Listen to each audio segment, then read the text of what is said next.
Why is my shit fucked? Oh no. Oh, that's why. Hi, hi. Whoopsie poopsie. You didn't see nothing. You didn't see nothing. There's no problem here at all, actually. Also, hi, waiters. Hello. Hello, hello. Thanks for the raid. Thanks, honey, for the raid. So sorry. I was trying to set my shit up. I was a little bit fucked for a sec there. And by for a sec, I mean longer than a sec. Um, don't mind the fact that you can't see the game right now. It just does that anytime I click off of it, which is super fun and won't be annoying throughout this, I'm sure. I'm sure no one will be annoyed. Ah, anyway, don't mind that. Me forgetting to set shit up? No, I would never. I would never do that. I definitely didn't fucking forget to do all the things. Listen, life is hard. And so am I. Okay, okay. I gotta stop being ridiculous. I know. But in my defense,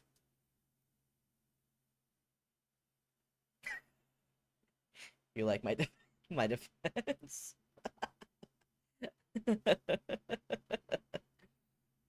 I think I'm funny sometimes. Where the fuck is... Wait a minute. Hello? Oh, there it is. I couldn't find the game. Don't mind me. I definitely did misplace it on my laptop. My laptop?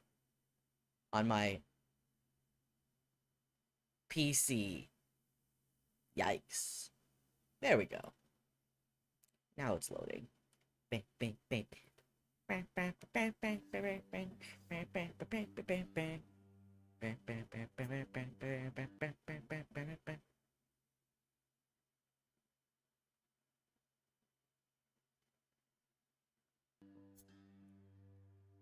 Okay, there's volume now. Good, good, good. Yeah, what were you playing, Bunny? If you're still here. Sorry. The chaos was imminent. If you had to go rest, please rest. I don't know how long you were streaming for, but streaming for any amount of time is always, like, really exhausting. As you can see, my character has a great name. Slat. It's a good name. Oh. Did I accidentally... Okay, here we go. I was worried. What the fuck was going on? Da, da, da, da, da, da, da. Last night was your final night at home. The carriage is now waiting. Oh. For anybody that doesn't know what's going on in this game, I caught up with the VOD, and I just want to say I'm very disappointed the brother wasn't gay. Right? What the fuck? What the hell? What is that shit? Like, truly, truly the worst thing ever. What the hell? No, he just wanted to smooch some rich lady. Okay, fine, I guess. I think this is the thing, is like, if something's not marketed as explicitly queer, unfortunately the likelihood of anyone being queer in a story is very low. Yeah.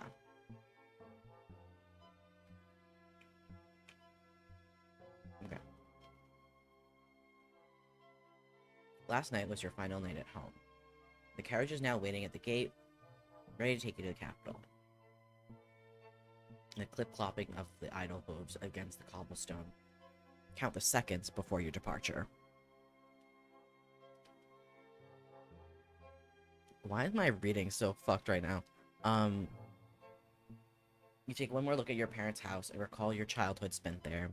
In the nearby yards, at your school, and on the winding streets. I can't, every time I try to read this, Anizote. I read Anzonite. That's clearly not what's written.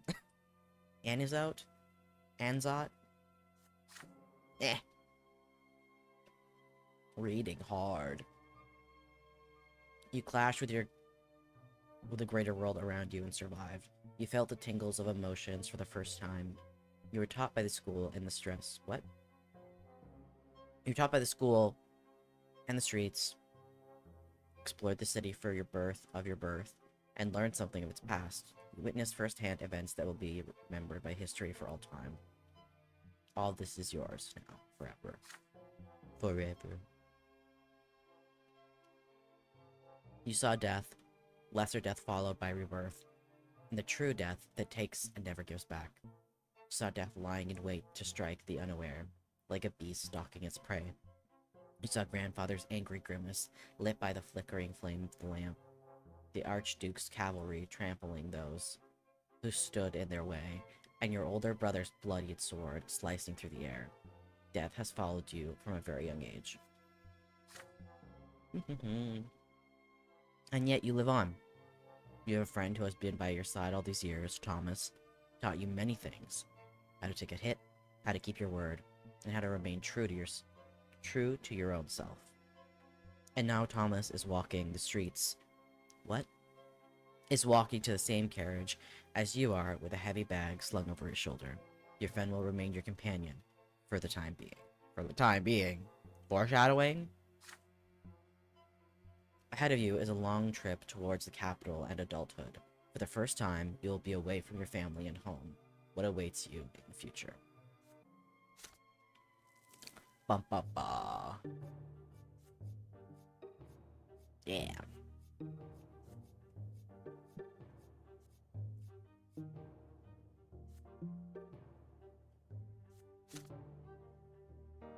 Ability 5.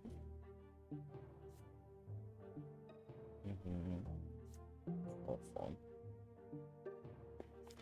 Right, I managed to get my shit up pretty well. My willpower is not bad. Died twice though, it's not ideal.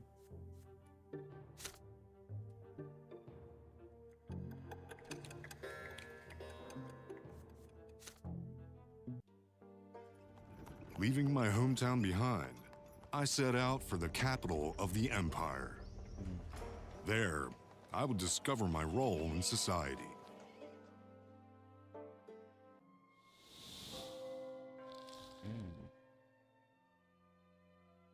Chapter 3, Youth.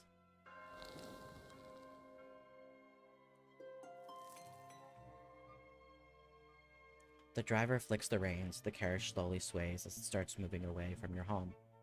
You stick your head out the window and wave goodbye to your family. Nathan is running after the carriage with Thomas's younger brother in tow, tears glistening in their eyes. Oh, that's so sad. It hurts to leave your home behind. Ahead lies Eternia, the imperial capital. You have often read about it and heard stories from Father and Stefan. It's a city that surpasses Anizo enormously in terms of size, age, wealth, and beauty. But what is it really like? What kind of life awaits you there? What will you learn there? And where will your actions take you? You pass the old walls of Anizo. Somewhere within them is the old fortress you and Thomas built together out of old wooden planks, now left to care for your younger brothers. Now left to the care of your younger brothers. You two are adults now. Perhaps your fortress will crumble, now abandoned. Or perhaps your brothers will continue what you started. Who knows? You look down at your hands, knuckles covered in scars from street antics, fingers stained with ink. Mother gave you a cross to wear away from home, and now you can feel its warmth against your chest. Your family counts on you, even though they all wish a different future for you. But they are behind you now, in Anizo. From this point on, you will decide which road you will take. This is the journey you prepared for throughout your entire childhood. Ahead of you lie many years in the capital, years that will determine your fate and your place in society. Oh, interesting.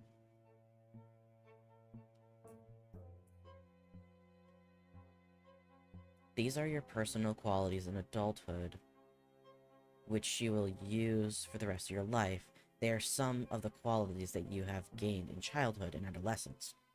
For most skill checks, you will need a value between 10 and 16. Values 17 to 19 are required for rare and especially difficult choices. The maximum value 20 only gives you a chance for one extraordinary deed. Huh. So I've got 9. I need to get, yeah, higher than that. Perception, ingenuity, also 9. Manipulation. Ooh. Sanity, spiritual. Hold on. Naive. God damn. This is unknown. Interesting. Okay. God damn. Okay. This is gonna be hard.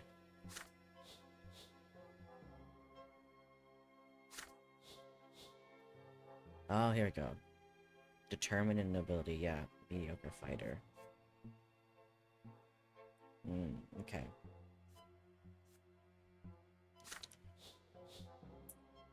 Scheming. Okay, I also have better than that. Conspirator. Dangerous one. Criminal mastermind. That does sound fun, I will say.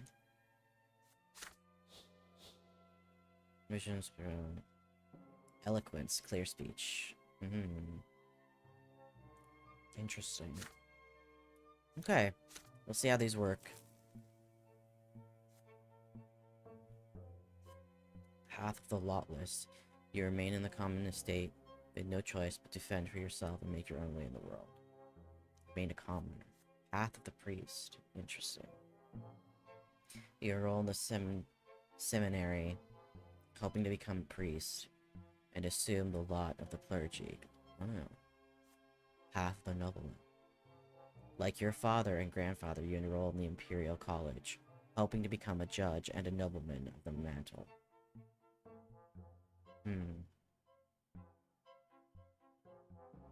True death. Your early life is over, you leave the world forever and face the judgment of the twins. Interesting.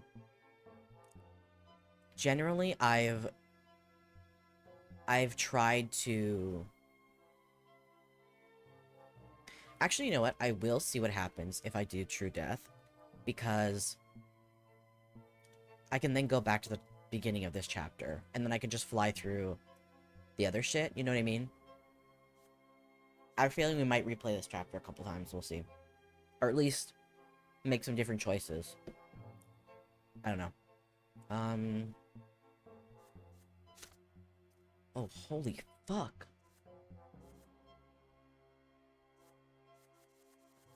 There's a lot. Senior notice, golden voice. Timely death. Collapse of the Lotless. You failed to protect the Lotless. Or utterly destroys the secret society. The Lotless at large. You rescue the Lotless and the secret society continues its activities in capital. Bond of friendship.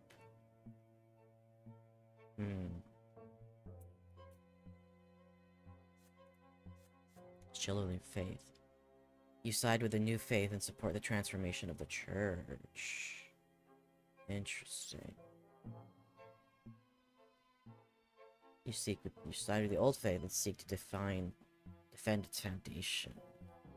That's if I choose the path of the priest. Interesting. You prevail over every opponent in the Imperial College tournament. Fight for your father, path the nobleman. Interesting. And the path of the Lotless. Oh my god, there's so many choices. Okay. Diplomacy, theology, Nephinite, naive,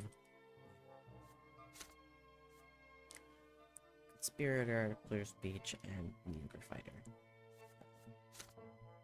Okay. Many choices that I can make this time around.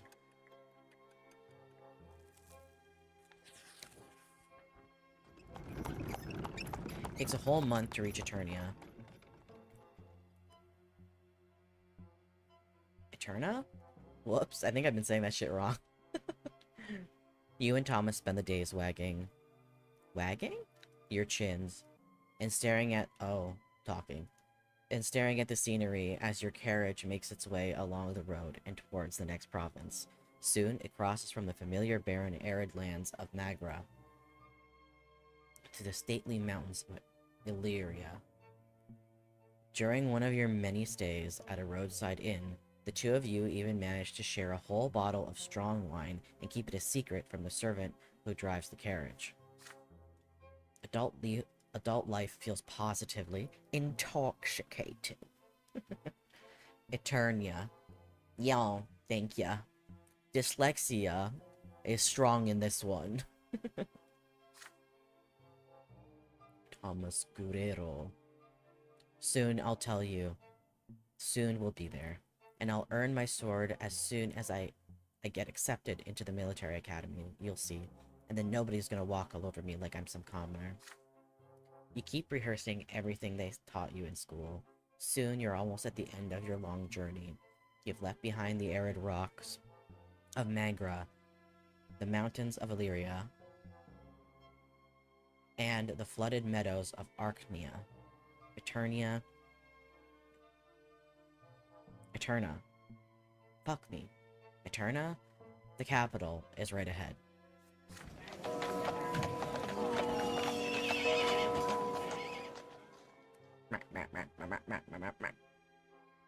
Situated at the junction between... I can't fucking read. Reglatate? Hello? Reglatat. And Talrina rivers. The city is vast. 3 majestic stone bridges keep its 3 shores interconnected. Smooth stone paves the main city streets. Gilded moldings decorate the buildings. Towering pillars reach high into the sky. Your carriage takes you past a suspicious park with marble fountains and intricately trimmed bushes. On the streets, you see ornately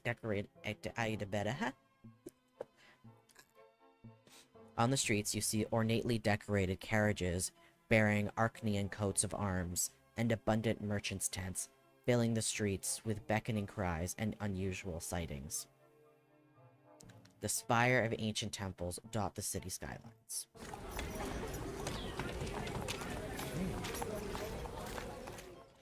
The carriage comes to a halt on a large city square with a towering marble fountain. The coachman says you have arrived. Thomas is to apply to the military academy. The academy barracks are 2 streets away. Your lodging house is in the alleyway nearby. A room has already been reserved for you. You get out onto the street and say brief goodbyes to each other. You promise to meet again after the entrance exams. Then your friend disappears into the crowded streets of the capital. You are left to your own devices in this vast city. A group of nobles walk past. They are dressed in well-fitting clothing, decorated with gems and golden thread. You are not even noticed. Street urchins chase a dog down the alleyway. Soldiers from the Imperial Legion are marching... to fifes and drums towards the barracks. Humble pilgrims are gathering to the great temple of the twins. There are the sounds of music and fountains, and the smell of baked bread and garbage drains. You quickly check in and lodge... What? Hello? You quickly check in at the lodging house, then go back outside. The sun is setting, the streetlights come to life. Merry music fills the taverns. Couples and noble coaches with tinted windows fill the streets. Shadows and hushed voices and laughter fill the parks. You are all alone with this city, so vast and unfamiliar. You take a long look around, determined to fill your first night in the capital with memories. You see young nobles gather by the fountain, talking and making jokes excitedly. One of them keeps glancing at the clock tower. They are about your age. Their clothes are hand-tailored, and 2 of them bear noble swords. They seem to be waiting for something. It might be a good idea to make their acquaintance. It would be most helpful to develop a familiarity with the influential nobles of the capital. Loud music from a large establishment on the corner distracts you for a moment. The servants have just opened the shutters to air out the hall. It seems there will be a gathering inside. People from various estates greet each other as they take their seats. A servant by the door of the establishment hails you. Sir Gerard... Sir Gert Arkwright. Sir Gert Arkwright will be making a speech about the rights of the common estate. If you wish to listen, you'd better get inside quickly. Then you look at the great temple of the twins at the far end of the street. The pillar shines in the evening dusk above it. Temple gates are open, and worshippers are flocking inside. There are too many people for an ordinary service. This must be something important. What do they preach here in the capital? What do they say of the new faith and the teachings of Patriarch Photis? You snap out of your reverie when you hear loud laughter. A group of young men dressed in the colors of the Imperial College have made the acquaintance of several lovely girls. They are making their way down the road, united by merriment. One of the girls smiles at you. It is an invitation to join them. They turn the corner and walk away, but you can still hear their voices ringing and echoing through the street.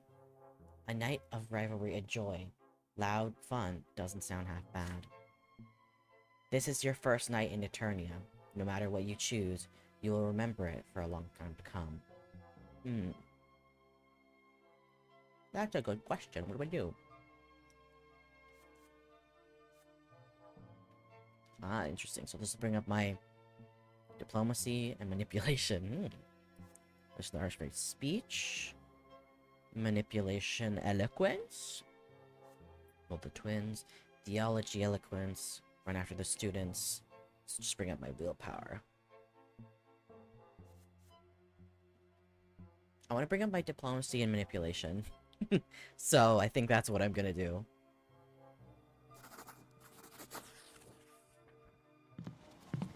You approach the young nobles and introduce yourself tactfully. Your father, a judge, has set you here to study. You explain. Would they mind showing you around the capital? The nobles eye you uncertainly and whisper to each other. You prepare to face their rejection. But, to your surprise, they agree. When the clock tower strikes 8, your new acquaintances proceed to a rich house not too far away. Candlelight fills the halls before you, reflected in abundant mirrors and gilded picture frames. Manservants bring drinks and refreshments to every guest. There are sounds of music and laughter and small talk. Here and there you see couples dancing to the music. It appears you have made it to a small noble party. The nobles are gathered in groups. You take the time to get introduced to each of them and join in their small talk. Some discuss their studies at the college, while others relay fresh gossip. Have you heard that a Melandius carriage was seen in the city the other day? You mentioned how you once encountered Octavia Melandis, daughter and heiress to the Archduke of Mangria, at the square of the Anzanots. Square of Anisot. These words draw a small crowd. The Melandis... Melanidis. Okay. Mil... and... Edes. Melandias. Melandius? Melandius. It sounds like I'm just gargling words. Just gargling sounds. Melandius dynasty rarely, if ever, visits Eternia. Eterna. Fuck. They say it is the only house that can stand its ground against the Imperial Tempest dynasty. I'm glad you're enjoying me gargling sounds here. One young man even allowed himself a little joke. They say the great Archnean house turned to a Melandius only when a tempest need to be refused. After all, only the Melandius dynasty still knows how to say no. You're adding a nya to everything. I mean, look at me. Do I have to spell it out? That's not my fault. It's in my DNA.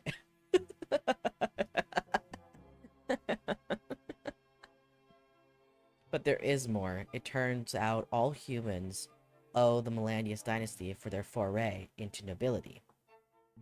Char Melanius was the Archnean who opened the first college, and its graduates were the first to be ennobled by the mantle. To feed and nourish their barren land, the Dukes of Magria took to industries and began adopting innovative industrial and societal practices. The dynasty's motto is remembrance and majesty, but strife and change would suit them better. True cat boy. I mean, not wrong. Then the nobles start discussing the other great Archnean dynasties. The Tempest dynasty is the first of the first, naturally marked by the twins. Anointed to rule, all Tempests are known for their sincerity, often bordering on a violent temper. Yet it is the very passion that has this very passion that has led them throughout history.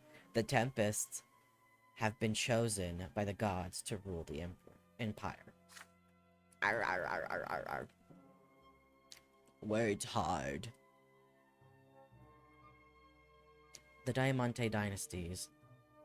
The Diamant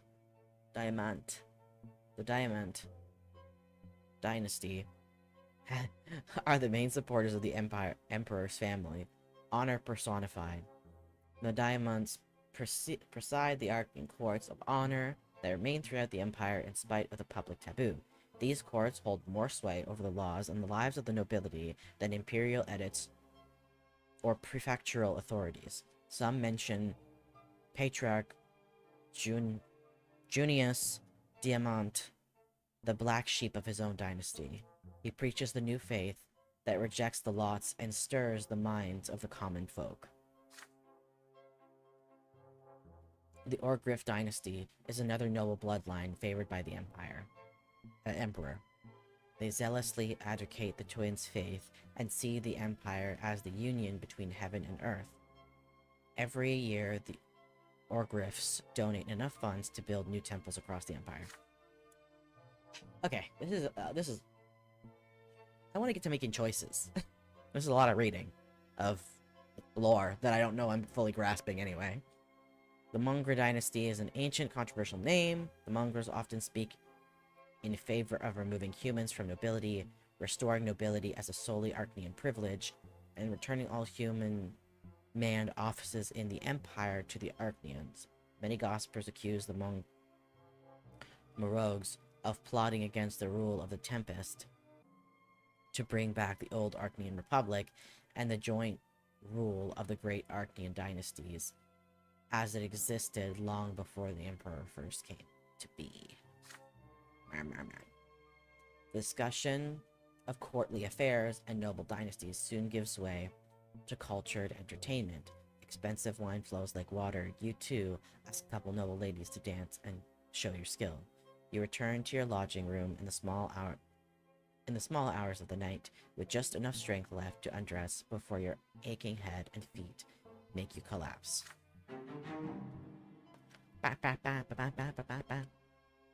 For the first time in your life, you have mingled with a noble crowd on your own without your family's aid. Yeah.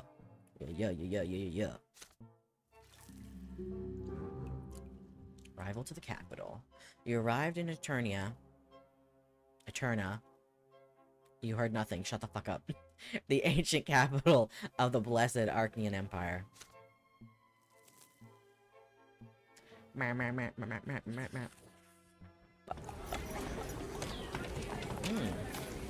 You have spent the last 3 days seeing Bogman with glowing green eyes. You recognize that face. The face of the late Patriarch Fotis. Fuck. A man with a thick beard appears by the icon painting. His broad shoulders bear a white and gold cloak with a coat of arms of the capital province embroidered on it. He is Luke, Patriarch Archnean, Patriarch of Archnia. He casts his stern gaze over the crowd. I speak to all who live within the the site of the Shining Pillar. Exactly 1 year ago, we lost Photis, patriarch of the Magra province, mentor of the new faith. Patriarch Photis was the first to see the books of Institute for nothing but the words of a man, not the words of the twins themselves. He was the first to tell people to seek the path to the gods in their own hearts instead of blindly following the lots, to seek answer in the lives of the twins in their own hearts rather than the words of priests. Through Patriarch Photis,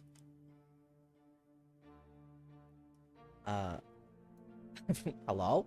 We were able to see the truth. Through his death, we see that his words are not hearsay. They are the truth that used to be obscured by Isatius's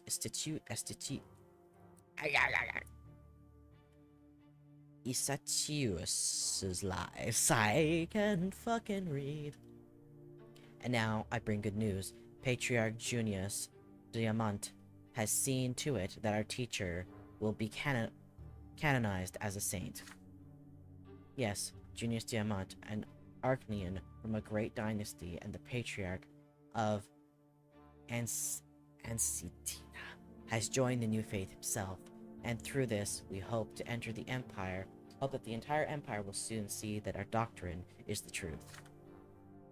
We are free from the shackles of the lots, we are equal before the twins. With each day, more and more people hearken to the truth, and one day the entire empire will hear our call. So let us pray, my brothers.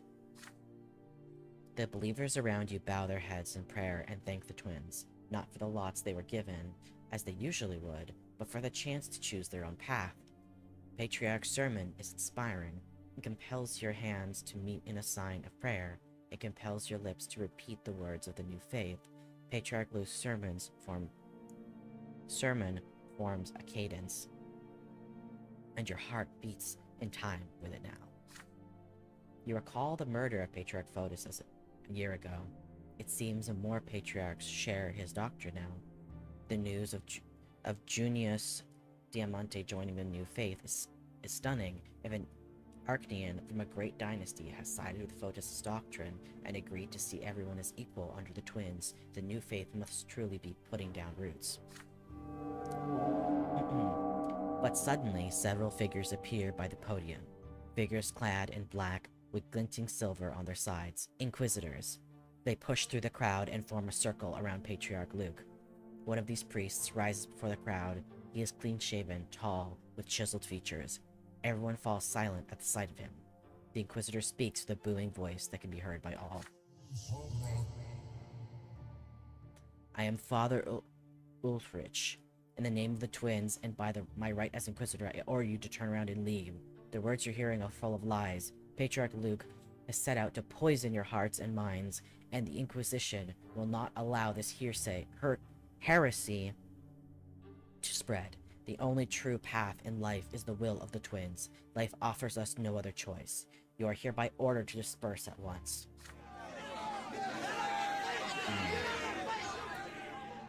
Most people leave the square immediately. Few want to get involved with the Inquisition. Some people stay, however. And some even shout angrily, "We want to listen to Luke. He is the Patriarch of Archnia, and he has more to say. Get away from our sermon, old believers. We will not listen to you and your heresy." Heresy? Hori? Hoeri? Hori. I don't know what that says. Old lies about the lots. Inquisitors, bring those who may yet listen back to their lots, and leave the others to the champions of faith. The black-clad Inquisitors descend from the podium and approach the people who chose to stay. With nothing but their words, they make people stop shouting and start listening. The uproar ceases quickly. They have dissected the crowd, split it into smaller groups that surround each Inquisitor. One of these Inquisitors chooses to approach you. He is a humble-looking man of age with a rough haircut. He looks at you straight in the eyes as his lively, soulful voice forces you to listen to his words despite yourself. My name is Father Jeremiah. I know your thoughts were stirring by the Patriarch's words. You are not sure whom to trust. But I teach at the seminary. I have been studying the teachings of the twins my entire life. You can trust me. I know you can hear what I have to say. I see the light in your eyes, the light of the true faith. Will you listen to my counsel, my son? You feel no malice in the words of the Inquisitor Sir Giant Marion, only hope. It is his lot to aid you, to guide you away from the error, and set you on the path of the true faith. He is a priest, so you should know the truth. Or perhaps the Inquisitor himself is in the wrong.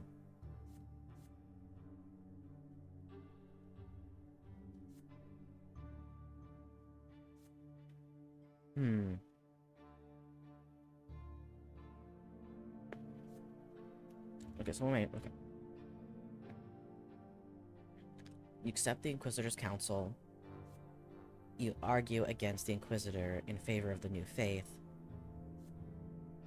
You refuse to be ordered around by him. It is not the clergy's place to give orders. Yeah, I'll do that. You start debating the Inquisitor, mustering all your knowledge and awareness of the new faith.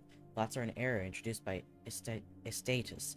They are incorrect, obsolete, and contrary to the way of life of the modern empire. Please hear me out, my son. In these difficult times, people of your estate are the ones most tormented by doubt. Your lot is suffering. Fuck, what the hell? But not all of you are ready to suffer. Jesus Christ. Yeah, that'll convince me. Tell me I deserve to suffer. Yeah, that will make me, super down for the old faith. Ready to suffer, some turn to guilt and cunning to avoid it, and they end up in eternity's embrace at the foot of the pillar. Please understand, your lot requires humility. Fuck this guy. Suffering is inevitable, and so is doubt. I hate this man. Each of them may temper your soul, yet each may also destroy it.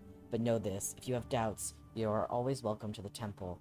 No priest will turn you away in the moment of weakness. Fuck this guy. This is why we exist.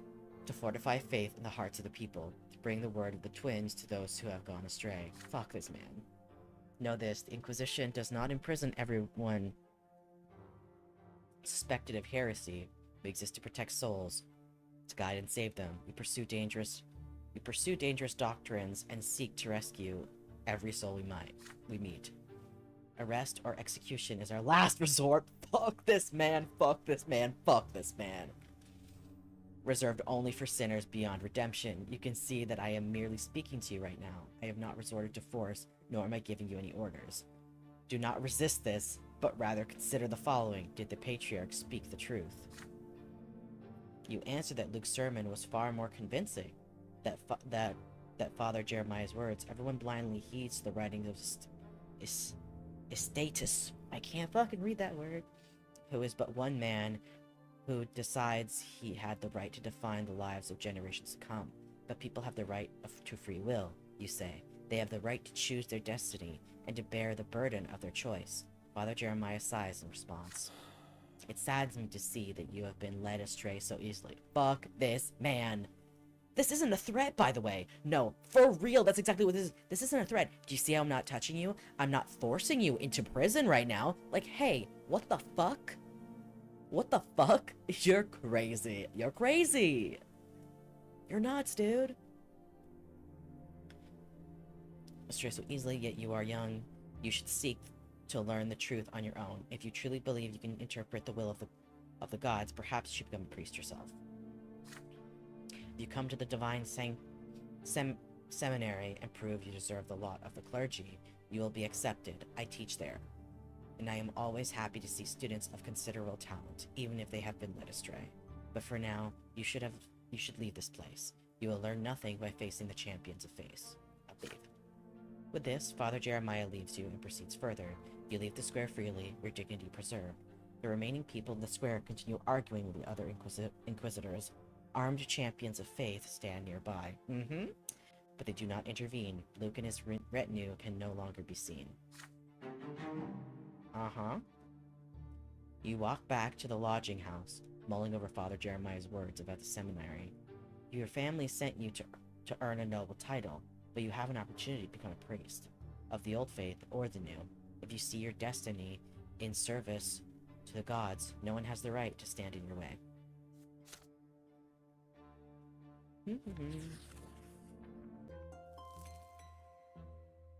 Patriarch Luke's sermons have converted many commoners and nobles of the mantle to the new faith.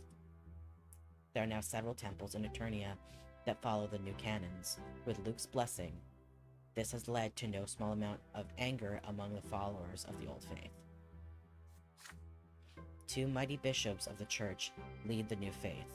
One of them is Luke, the Patriarch of Arcnian himself, spiritual mentor of the capital province. He preaches all across Arcnia, his every sermon adding to the new faith's flock. The other leader of the new faith is Patriarch Junius Diamant. Hailing from a great Arcnian dynasty, he is the de facto ruler of Astina province. Adored by his subjects, he has found the Holy Order anew. Junius Diamant rarely preaches, but people believe the Astian Patriarch tends to the needs of those who convert to the new faith. The schisms within the church is growing. The split has furthered the divide between the commoners and the nobles, though thankfully there has been no direct conflict as of yet. But it has become clear that there is no way to stop the steady advance of the new faith. Born from the death of the Patriarch Photis, it grows stronger by the day.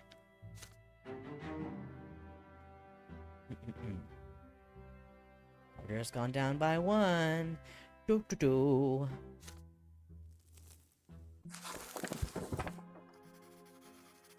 The next few weeks pass by in hard work and preparation for the coming entrance for the coming entrance exam at the Imperial College. You grow more and more exhausted by each passing day. So much so that one night you fall asleep while studying another book. When you finally come to, you decide it is high time to get some recreation outside. Bah. The city of Eterna amazes you as you stroll through its splendid streets. It is another night, a different night, yet the city is beautiful still. The shining pillar in a slice of the light against the dark night sky. The lamps on the facades of the buildings are lit. Night descends on the capital. You don't feel like going back to your books tonight. Recently, you made the acquaintance of several young men. They are children of the nobles of the mantle, just like you. Sent to the capital to earn their noble titles at the college. You decide to seek them out. Your new friends are having a late dinner on the next street over, loudly discussing their plans for the night. Some speak eagerly of a dueling club where you can see the most skilled and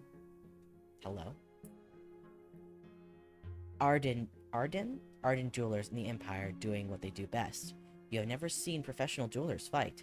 It must be far more exciting than father's fencing lessons, or that fight in the ruins in Anizote. And if luck favors you, perhaps you can even make useful contact among the noble families in the capital. The others try to convince the rest to take a trip to a certain secret salon. Saloon? Saloon. The establishment is expecting a guest tonight. They say a young lady who speaks about the true state of affairs in the Empire. There are many questions about the nature of the place and identity of the mysterious speaker, but the young men have only one answer. They are forbidden to speak about this outside the club. However, they can take you there as long as you aren't afraid to learn a dangerous truth. Yes, I love danger. There are others still drinking their fill of wine rather than eating. Fencing, they say? Speeches? Nonsense. The place you ought to go tonight, they claim, is the Markian Society, a gathering for those of the common estate but uncommon opinions that offer pleasures for everyone. Pleasures of the palate, pleasures of the drink, pleasures of the flesh. Ooh. Is this not heresy and a crime? Perhaps. And yet, some of your newfound friends are eager to go there. In the end, your gossip splits into three. Your group splits in three to spend the night as they see fit. What will it be? A contest featuring the best fencers in Eterna, an establishment both mysterious and dangerous, or an encounter with people who defy the lot with audacity. You weigh in your options. Hmm.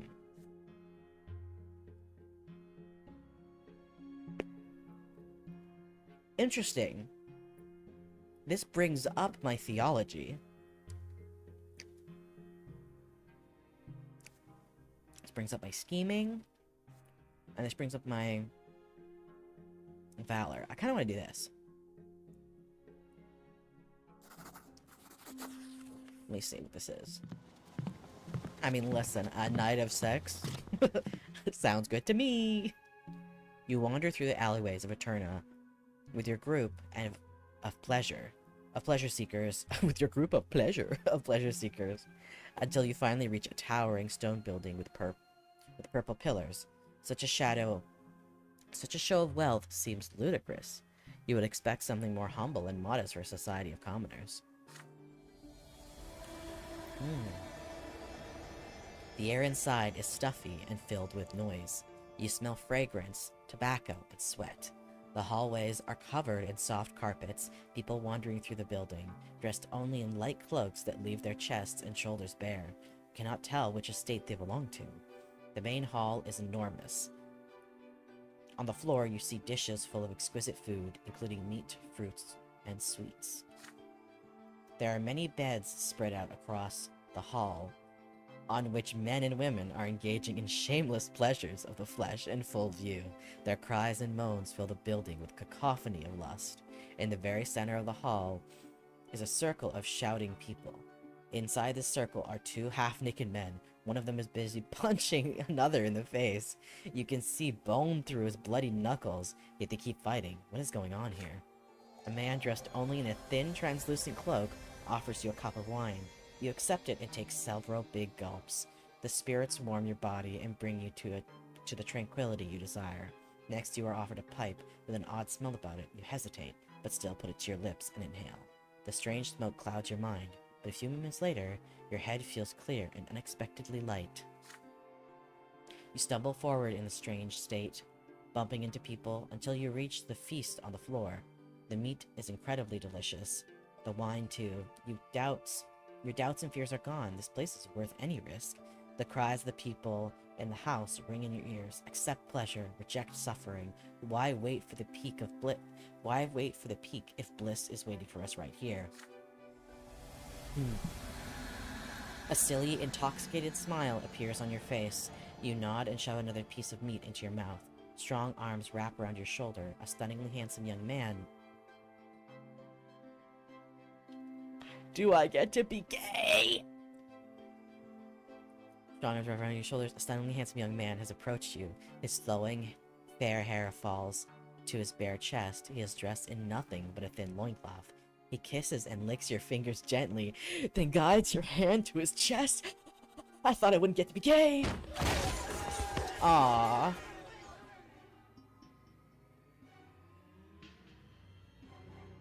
I'm mad now. You hear a heavy blow. The front door is smashed into pieces. This is homophobic. They ruined the moment. No kidding. This is fucking homophobic. Each piece of this and the sound of screams is enough to bring you back to your senses. Men in black cassocks with silver crosses around their necks barge into the building, accompanied by armed guards. Next comes a terrifying shout. In the name of the Inquisition, you are all under arrest for the crime of heresy. The half-naked men abandon their fight in the corner of the hall and throw themselves at the Inquisitors. The bulky, gray-haired man with broken knuckles is among them. He takes a sword in the throat. Oh god. His former opponent, a tall, thin young man, falls to the floor with a crossbow bolt in his bare chest. The others freeze, unable to move. They are bound by barely visible white threads, seemingly woven from the air. The divine power of the Inquisition's clergy.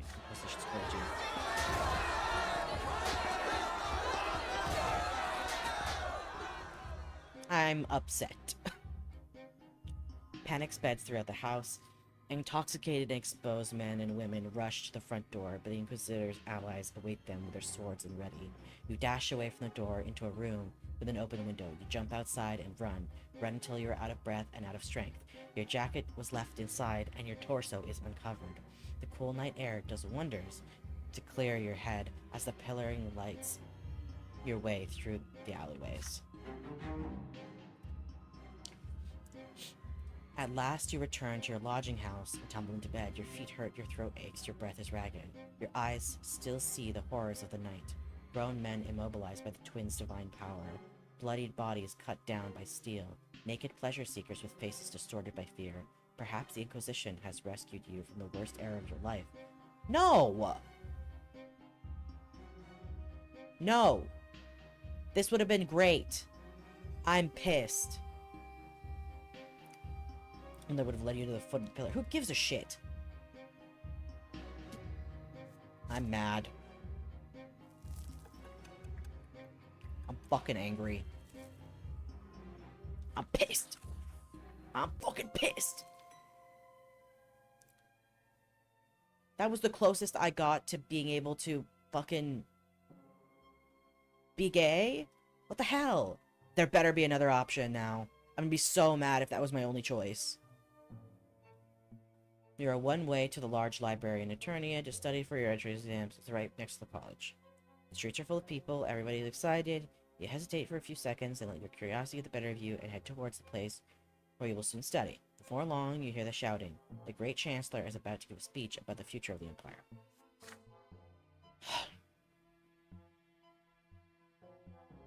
I wanted to be gay. I wanted to have sex with that pretty man. God damn it. You cannot possibly miss this. You mix with the crowd and soon find a covenant place to listen and watch what is about to unfold. On the steps of the college, you see a small tribute guarded by two Archneans armed with swords. This is the first time you've ever seen an Archnean standing guard, let alone two of them. The doors of the college open to reveal a surly, I can't bucket. Covenant? What did I say? I'm not sure. Honor guard. The doors of the college open to reveal a stately Archnean surrounded by an honor guard. It is he, Cornelius Tempest, the Great Chancellor of the Empire, younger brother of the Emperor himself. He heads for the tribune, and casts a look over the square. It is full of people in awe and utter silence. Long ago, humans witnessed the Archneans' arrival. The two nations built the Empire side by side. The provinces joined us one by one, and Magra was the final province to attain the absolute might and majesty of the blessed Archnean Empire. Yet there was another great event long before that. 1,000 years ago, the twins had graced us with their presence. With their arrival, the twins granted us their will. They showed us their love and their law, and they granted us knowledge of what awaits us in the hereafter. They chose the dynasty of the Tempest to rule the Empire, and from that day forth our dynasty has ruled this land, ordained by the gods themselves.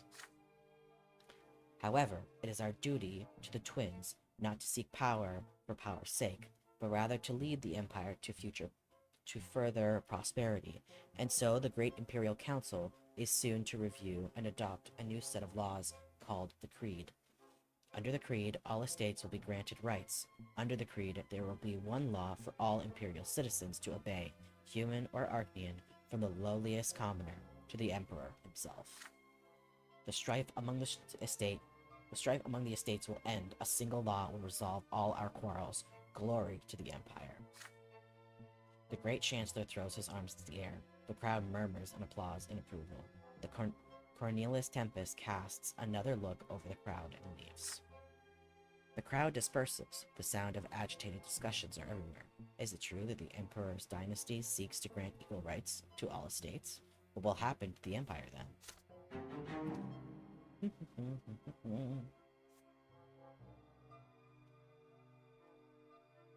Interesting.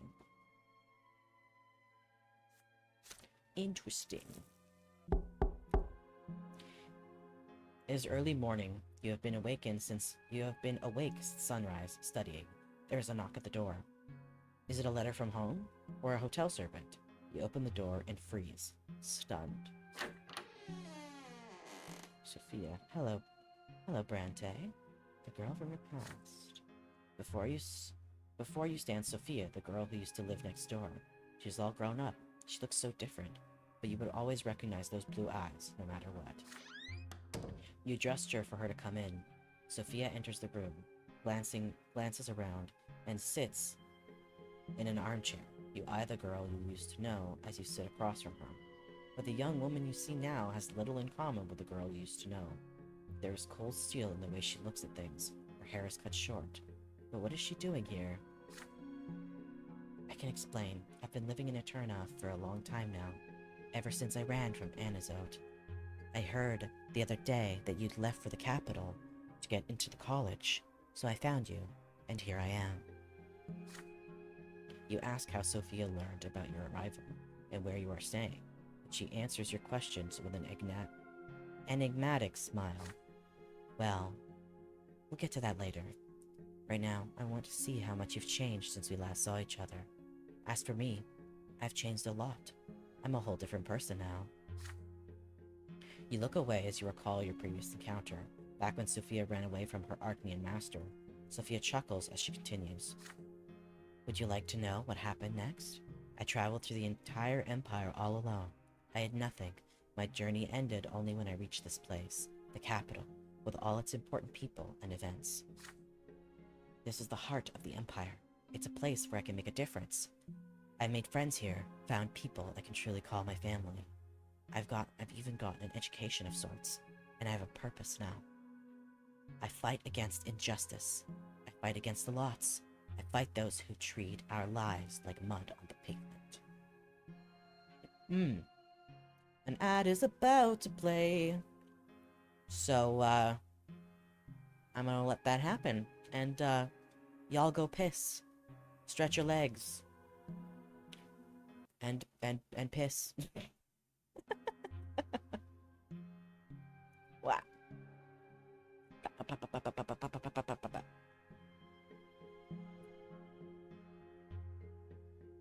If I don't, the ad always takes. It always says ad starting soon, and then it just doesn't start. I love that for me. Well, I'm gonna go piss. Where the fuck is my BRB screen? Jesus. Okay, see y'all in a second. Uncomfortably stands there. Anyway. Well, I do have to pee, so I will be right back.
Mm.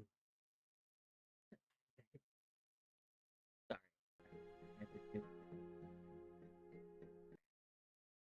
The Imagine you and play? Oh god. That's kind of funny. Well, whatever. It's fine. Oh, anyway, it's I've staved it off. It doesn't tell me that I have to. I didn't see it at least. Well, honestly, happy for you. Um, what was I doing?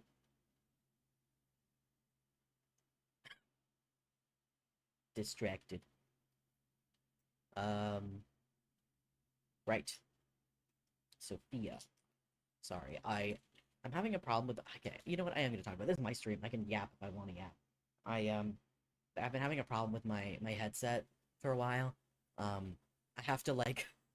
It's clearly the wire itself, but I have to like move the wire like a certain way, lift it, twist it, you know, put it in a certain place so that it doesn't fucking like sound terrible. Um, but basically, and also my headphones, the are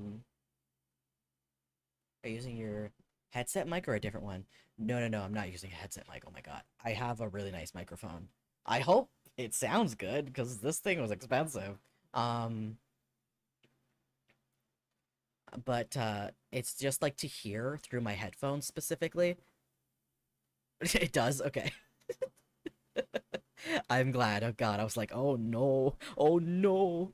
Um I've had some problems in the past, but no, yeah, it's not I'm not using a headset mic. I'm using I mean, I got it's an Audio Technica 2020, I believe. 2020 is not the year.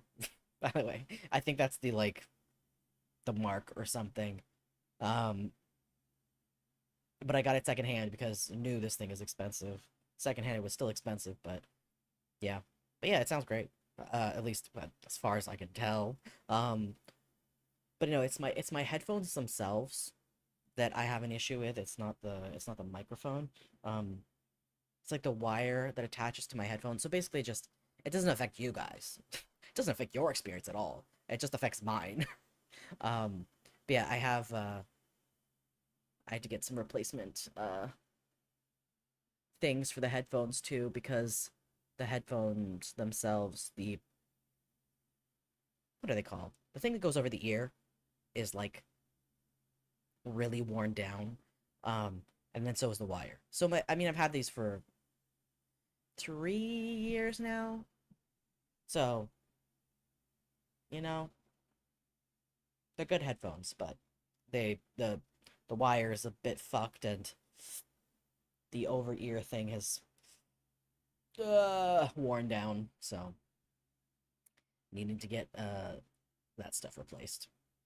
So I was just looking at that. I ordered it, so hopefully those will be here on the 16th. What day are we? Or the 13th? No, it's the 14th. Something like that. No, the 15th. We're the 13th. Tomorrow's the 14th. So, in theory, I should actually have it for Thursday stream. In theory. We'll see if that ends up being the case. Hopefully. It also depends on how early I stream. I mean, these streams are I generally do them pretty late. Because I feel like I can actually keep up with that more than doing them earlier in the day. Um, all I've committed is that I'm doing Tuesdays and Thursday streams. The time could be anywhere between starting it between 4 p.m. EST and 10 p.m. EST apparently, or like 9 p.m. EST. I think that's when I started today.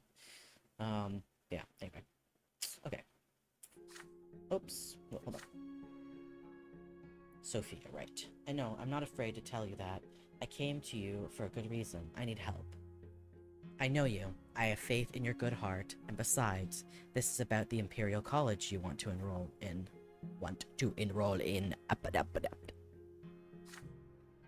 There's a scholar there by the name of Bartholomew Dextra. Ooh, that's a cool name. He teaches natural science at the college. Dextra is an old man, but he is quite progressive. He'll stop at nothing to advance science and acquire new knowledge. I love me a thirst for knowledge. As you know, only second-generation nobles or above are allowed to teach at the college, but Dextra, he is a commoner. He forged his path of nobility to get a position at the college. But the secret Chancellary recently learned of this. Dextra is about to face true death for his forgery. Oh my god. But how is that justice? A man wants to teach people, and for this, they're going to take all his lives? They're going to punish him for the crime of being born in the wrong estate? It's evil and obscene, and I will not stand for it. Dextra deserves to be rescued. Yeah, I want to rescue him. But I don't want to put anyone in danger, so I need your help. You're from a rich family. You're almost a noble. If you help me get Dextra out of the city, nobody will suspect anything. No one will know, and the scholar will live out to continue his research elsewhere, far away from the secret chancellery. Will you help me? Yes. Yeah. What's assuage your guilt? Turn Sophia over. Oh, Jesus. If you help her now, it will make up for what you did to her.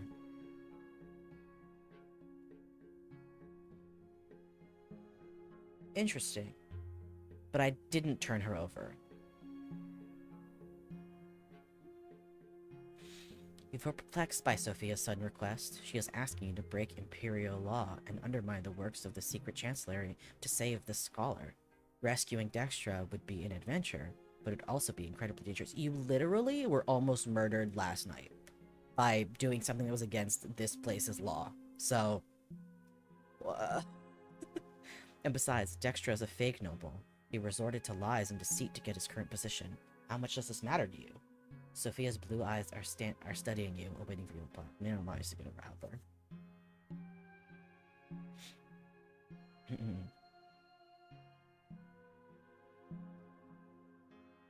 Interesting. So help her is the option I unlocked because I helped her in the past. This is the option. So you can't, there's no option where I would have had both unlocked. So this one is if I had not helped Sophia in the past. Interesting. Scheming valor. Fuse. Diplomacy and valor. No, I'm gonna help. Obviously. Even if this had nothing to do with anything else, this is also the most fun option. If I just refuse, then nothing happens. If I do this, get to have fun. You know? You promised to help Sophia. Bartholomew Dextra does not deserve this. He has to leave the capital. She can count on you. I knew I could count on you. Then we must act at once. There's no time to waste. Dextra is to be arrested tomorrow. Here's his address. Go there as soon as the sun sets. No one will suspect you. Dextra often tutors young men for the college entrance exams. Tell him the owl sent you. Use the back door to get out. A carriage will drive up the backyard. The driver will hoot like an owl. He'll take you to the south gate. If the guards stop the carriage, just talk your way out of it. Once you're outside the city, Dextra will ride away in a different carriage. You'll go back the way you came. I'll meet you in Majesty Square. You nod to her words, and your hands start to shake. You're about to go against the secret chancellor. You literally just... What are you... Yesterday, you went and did something super illegal, and you were almost murdered for it. Like... Now you're worried? Buddy. Get your shit together. Your priorities are not where they should be. I'll tell you that. You nod to her words, and your hands start to shake. You're about to go against the secret chancellery. You're going to help someone escape punishment. To defy your own lot like this, it's unthinkable. When the sun sets, you leave the lodging house to walk away quickly. And walk quickly, glancing over your shoulder repeatedly. Bartholomew Dextra's house must be somewhere around here. You find the place. A genteel old man opens the door. His face is covered in wrinkles, his shoulders are stooped, and yet his eyes are sharp and lively. Bartholomew Dextra looks at you for a moment, then asks why you have paid him a visit. You tell him you want to enroll in the college and are looking for a tutor. Dexter nods and invites you inside. Once you make sure nobody else can hear you, you whisper to the scholar about the real reason for your visit. The secret chancellery will be coming for him tomorrow, and he has to leave now to escape true death. Dexter freezes, then turns to you. How do you know about him and the secret chancellery? You tell him that the owl sent you and has provided for his escape. As for the secret chancellery, they want him for forging a patent of nobility. The moment you utter Sophia's name, the lecturer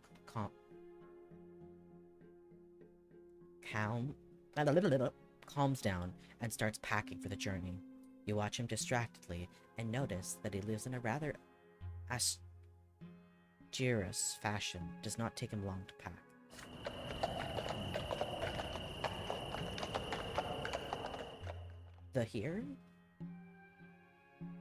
You hear the quiet clacking of hooves in the yard. Carefully, you and Dexter proceed to the backyard of the building. You see a carriage there. The driver hoots quietly. You get in. The carriage rolls down the road. There is tense silence in the closed-off space inside the carriage. The scholar wrings his hands anxiously. Through the carriage windows, you see the massive city gates passing by. You are almost outside the city, but then a loud voice reaches you. Halt! The driver obediently halts the carriage. 2 city guardsmen approach you. You leave the carriage to face the gentleman before they can get a peek inside the carriage. They look you over and ask you why you're going out so late at night. You tell them you are the son of a judge in Magra, here to enroll in the college, and right now you wish to visit the estate of the newfound friend. To convince them further, you mention the name of a noble son you have become friendly with. The guardsmen release the carriage and wish you a pleasant trip. You drive along the high road until you encounter a peasant wagon. Dexter will take it to seek refuge far away from the capital. Before the two of you part ways, he pats you on the shoulder and tells you that you have I can talk, and tells you that you have done a truly brave deed. You return to the city without incident. You find Sophia in Magistracy Square as agreed, sitting on a bench by a streetlight, reading a book of some sort. She closes the book when she sees you and offers you her hand. So, did everything go according to plan? You nod. Then, we've earned ourselves a bit of free time. Let's go. You set off on a walk through a maze of narrow back streets. Finally, you have some time for questions. What happened to Sophia over the last 2 years? She was just a girl before, a servant. How is she now a revolutionary? Sophia just smiles sadly. You've seen what I can do. I'm not just a girl. The Inquisition caught up with me once I ran away from Anizunt. I ended up in the House of Humility, a dreadful place. I got collared. Do you know how it feels to lose your free will? Losing everything that makes you you? She unclasps the tall shirt collar that had been hiding her neck this entire time, and you see a round mark from the anti-magic collar. They say a scar like this will remain even after a lesser death. But I got lucky. Patriarch Junius Diamant saved me. Diamant took me and the other mages from the House of Humility and removed our collars. He made me one of his attendants. He taught me that there are no laws. He told me that I'm like this not because I'm a freak, but because it's my nature. He told me that I can find a path to the twins like anyone else in the world. And then I was taken. I got out on my own.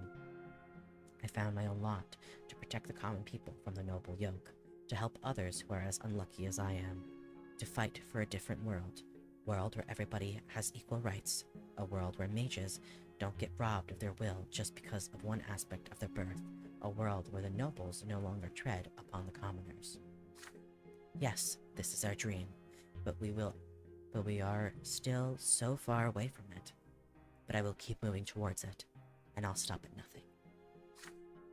A strange, distorted expression appears on Sophia's face, but she quickly returns to normal. You keep walking until you are at your own lodged house again. For a moment, you just stand there looking at each other. Then suddenly, Sophia embraces you. For a moment, she remains still in your arms and whispers, "You should join my cause. If we work together, one day we'll become a force to be reckoned with. I know you came here to find your way, but I'll never believe you really want to bind yourself to other people's laws and desires for the rest of your life. The path I walk is dangerous. It's almost hopeless. But it's worth living for. Think about it. Goodbye. Then she withdraws just as quickly and disappears into the dark streets of Eternia. You make your way back to your room, exhausted by the events of the day. Was it really just a single day in your life? Hehehe. I've gone valor and scheming. So the next one up. If I go to, ooh, yes. So once I get to 13, I'll be a dangerous one. Once I go up one here, I'll be a seasoned warrior. I'm excited.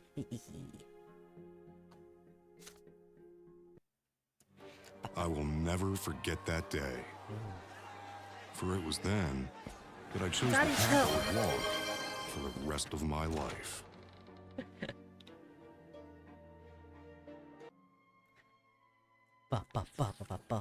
Hi, Mitha. Thanks for the daddy chill. I'm very chill, can't you tell? There are only a few days left until the Imperial College entrance exam. History, law, theology. You spend all day reading and rereading the books you brought with you. Staying at the library of Paternia for hours, sometimes until it closes. No, I actually can't tell. You're so funny. You're so funny. As the day of the exam approaches, your hands start shaking more and more, and finally, the day comes. A clear sky hangs over Eternia today. The breeze is warm. You dress in your best outfit, a gray jacket and velvet culotte trousers. You comb your hair carefully and polish your boots until they shine. You leave the lodging house and head for the Imperial College. Your legs grow heavier with each step. Your anxiety at the fact your fate will be decided today is virtually tearing you apart.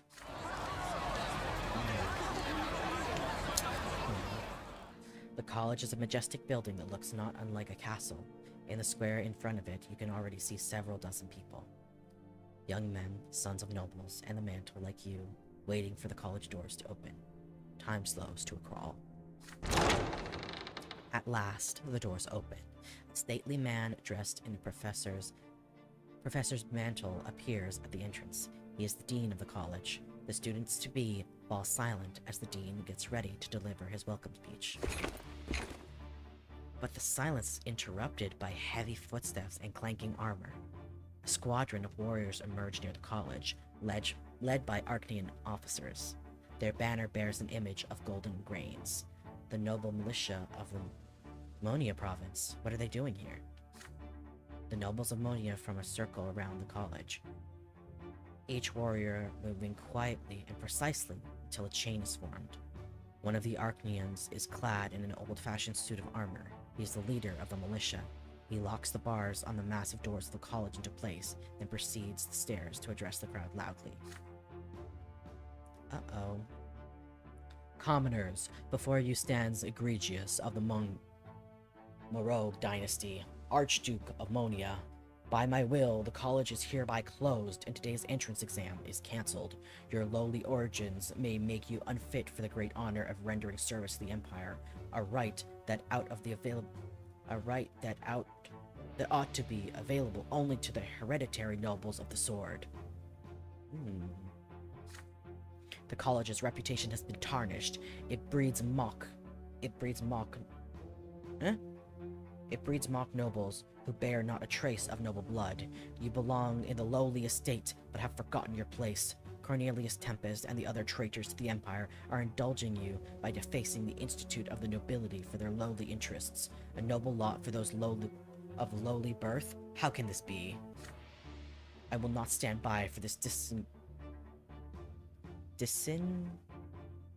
disintegration of the Imperial Order. Now turn away from the college this instant and return to the humble trades of your ancestors. Plow your fields, mend your boots, and work and suffer by your lot. If any of you dares to set foot upon these stairs, you'll be killed at once.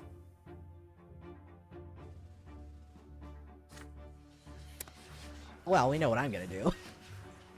The students to be meet his speech with a stunned silence. The crowd in the square is growing, however. The news of the Menonian noble militia and the college's closing spreads through the streets like wildfire. More humans join the crowd, college students, commoners, officials who worked hard to be ennobled.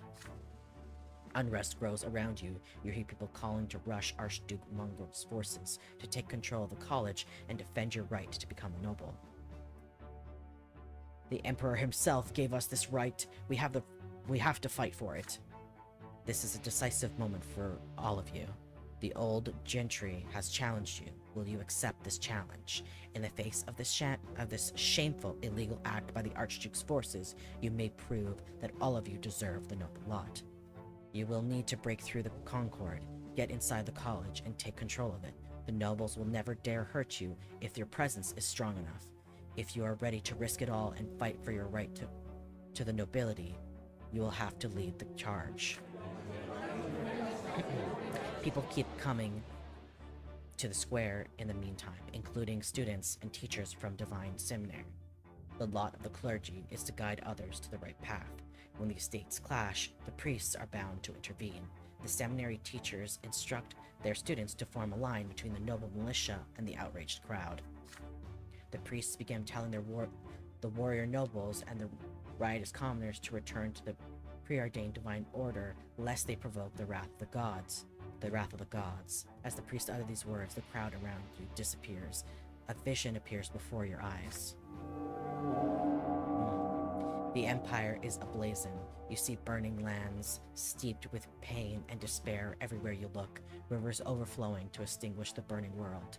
You can tell that the soil scorned by such fire will never bear fruit again. The God's given vision demands to be heard, demands to be prophesied to the world, but only a priest may speak to the twins, and for the twins. Will you keep it inside, or you step onto the path the twins have revealed to you? Somebody shoves you in the back, and you snap out of your vision.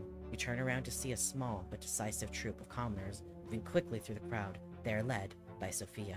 As soon as she sees you, she signals them to stop. So you're here too? Going to rush the college, are you? Can't you see it already? The laws cannot be trusted. They gave you the right to study here just to throw you a bone. When the going gets tough, your masters will take it all away.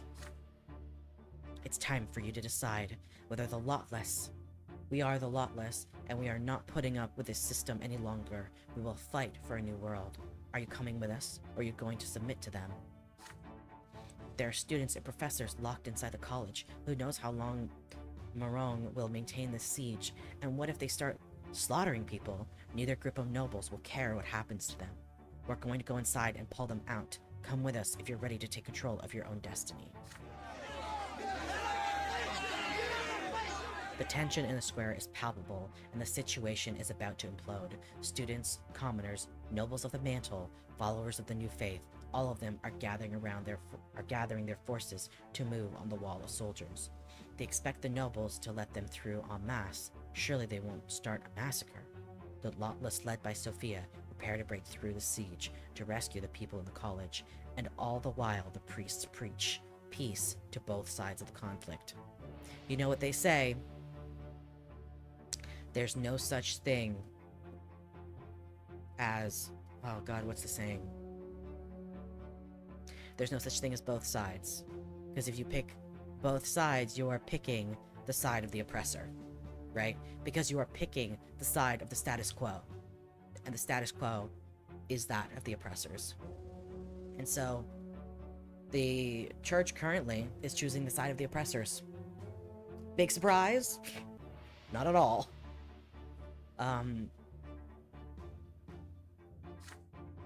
The college is your only way into the nobility. Only you can fight for your new lot and fulfill your duty to your family. You could organize an offensive strong enough to get into the college, and thus you seize your lawful right like a true nobleman. Yet, the revelation about the wrath of the gods still pulses in your mind. Once revealed, this vision will take you on a different path. Standing with the priests and preaching what you have just seen, warning all of the dire danger on the path of the warring estates. bringing the twins' words to the people and guiding them to salvation. Could this be your new lot? Sophia and the Lotless, they expect you to join their struggle. They are waiting for you to cast off the old ways and eternal yoke of subservience. If you choose this path, you will not change your lot, and your suffering will continue. But your suffering might just change this world. This is the moment. Your future life will be decided here and now. Oh boy. Oh boy.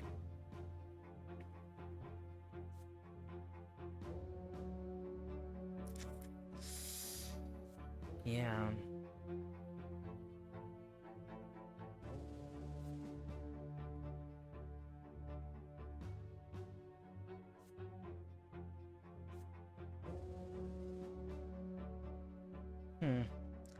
I don't totally know what I want to do. Because I honestly don't necessarily want to pick anything in particular. Like, I kind of want to pick a bit of everything, but I know that this game is built this way. Oh, interesting. Okay, that's... Yeah.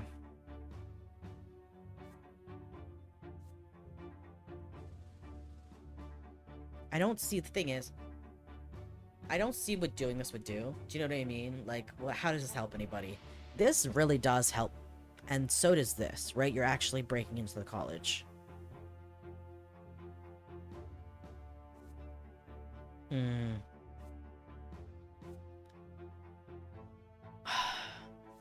See, the thing is, I like the idea of being good at swords. So that's kind of where my brain is going right now, is I'm like, swords? Swords kind of fun. But I don't completely know, you know? How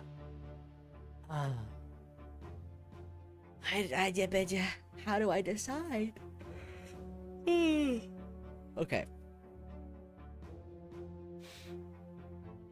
Thinking. This is the path that my parents have set out for me.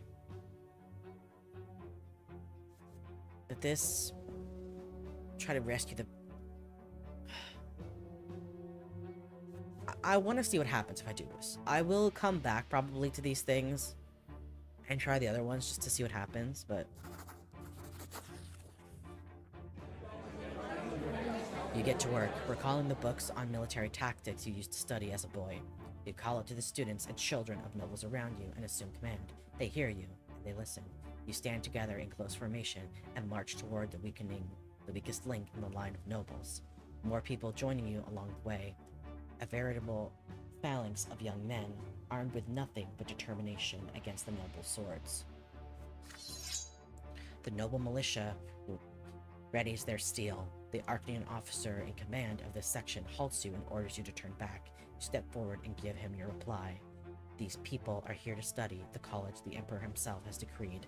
You have every right to fulfill the imperial law, and any nobles who dare to intervene will be defying Uther Tempest II himself. Your plan works, the officer hesitates. When confronted with your words and your vigor, the noble militia is no longer ready to use their swords. This is your chance. You command your forces to force their advantage in numbers for a singular push, and the militia line breaks.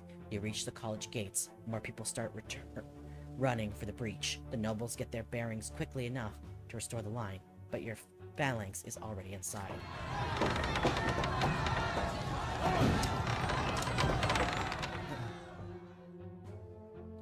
You waste no time and begin barricading the gate. The students who were stuck inside the college run towards you. You quickly tell them your plan. Block all the doors and windows, and with whatever comes to hand before Mogris forces can get in. If they do get in, only the twins know what they will do. One by one, the entrances are swiftly barricaded. The riot outside the college has calmed for a moment, it seems, though through an open window you hear Mongo give orders to his militia. The Archduke is forming a strong perimeter outside the college, ready for a proper siege. Students and professors of the college go to the balcony to negotiate. You are among them. Surrender and leave this building. I am not here to kill or execute you. No loyal subjects will die by my hand. The humans boo and jeer at Mongrel's proposal. The dean himself appears on the balcony. The imperial family established the college, he claims, and he cannot defy orders given by the great Archean Tempest dynasty. And so, the college remains besieged. The noble militia stands in a circle around the building. There are no preparations for an assault. The outrage in the square continues. You remain in control of the college for the entire day and the following night, but at sunrise, the Emperor's herald arrives in the square. He brings news. The Emperor is delighted to see Archduke Mongrel in the capital, and he demands that the noble militia of the Monia vacate the square and allow classes to begin at the college. The besieged college celebrates the news. This is the work of Cornelius Tempest, Great Chancellor, the Emperor's brother. He managed to convince the Emperor to order Mongrel to withdraw. Even the Archduke of Monia, the most powerful noble lord in the entire empire, cannot disobey a direct order from the empire. Still, the college would never have held out for an entire day without your phalanx determination and your daring plan. You, the people of the common estate, have secured your right to study and earn the noble lot.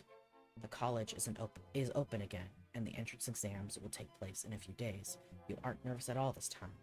All the lessons at home, the books, the schooling, your own noble actions, all that work and effort has finally reached its accumulation. The procedure for appointing a provincial overseer, the 5 great Archean dynasties, the property rights of all the states, you answer all these questions with ease.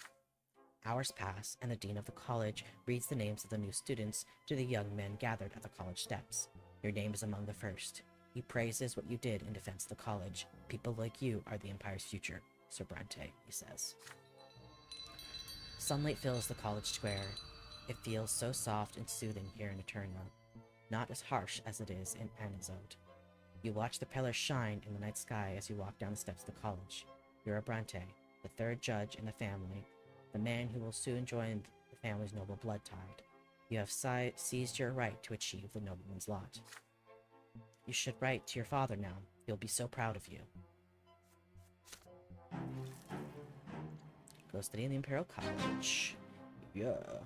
Like your father and grandfather, you enroll in the Imperial College. Help to become a judge and a nobleman of the mantle.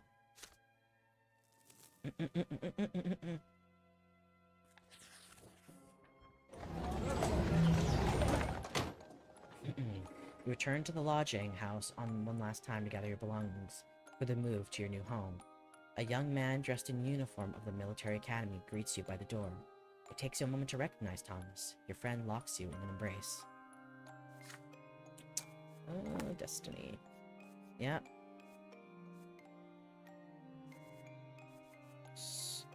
I will choose these next time. This will be interesting.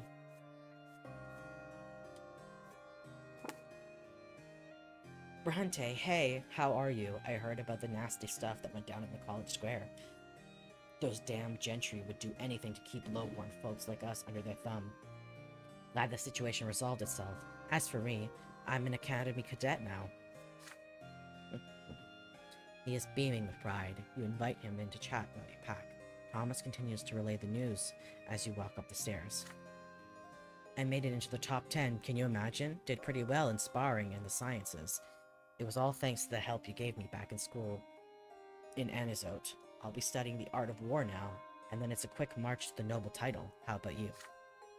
Tell Thomas about what happened over the past few days, and for the path you have chosen. He remains quiet as you speak. Both of you realize that you may never see each other again.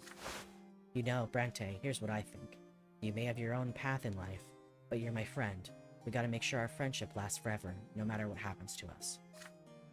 Here, I brought these 2 brass rings. If the old tradition is to be believed, both the rings and their wearers will always remain close to each other, no matter where their fate takes them. What do you say? The 2 of you grew up side by side. Thomas, the audacious, hot-blooded, sharp-tongued boy who used to live next door.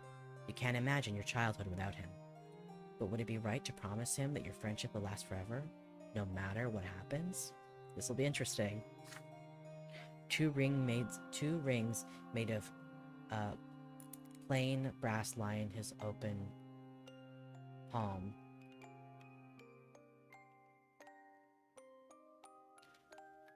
You wear these rings. If you wear these rings, you will be bound by ties of friendship for the rest of your life.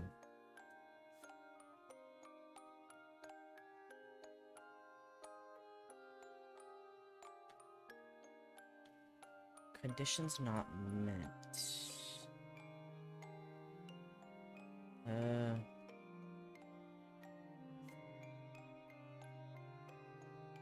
You are sure you will do your best to keep the friendship alive, but you cannot promise it will last forever.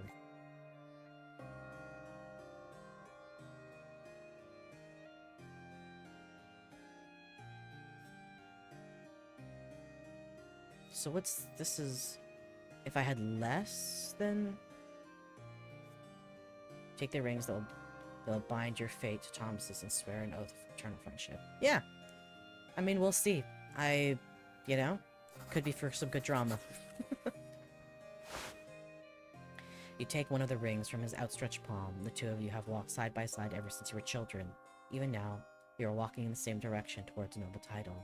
You as a judge, and Thomas as a warrior. Nothing will ever tarnish your bond. You swear an oath of eternal friendship to Thomas. Thomas solemnly swears to Swain.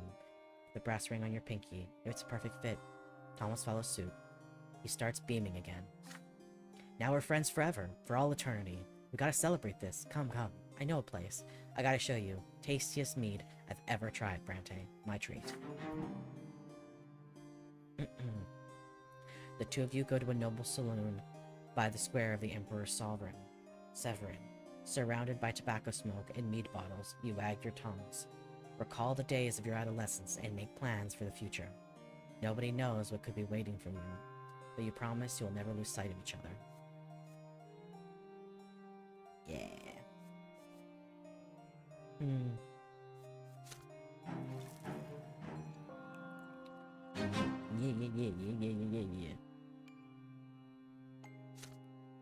Hell yeah.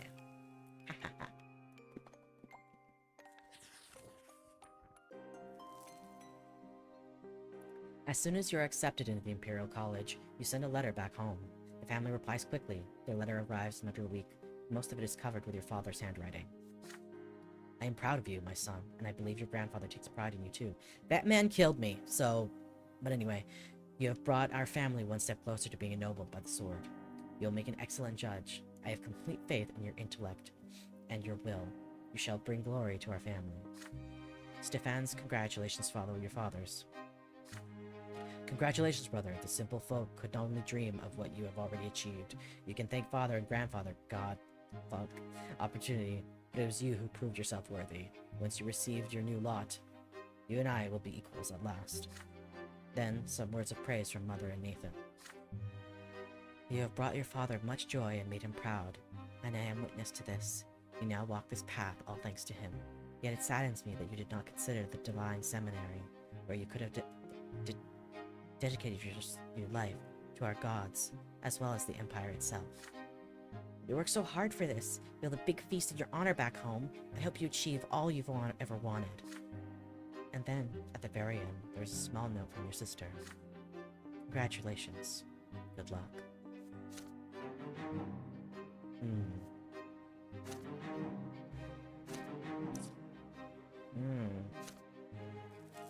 Interesting.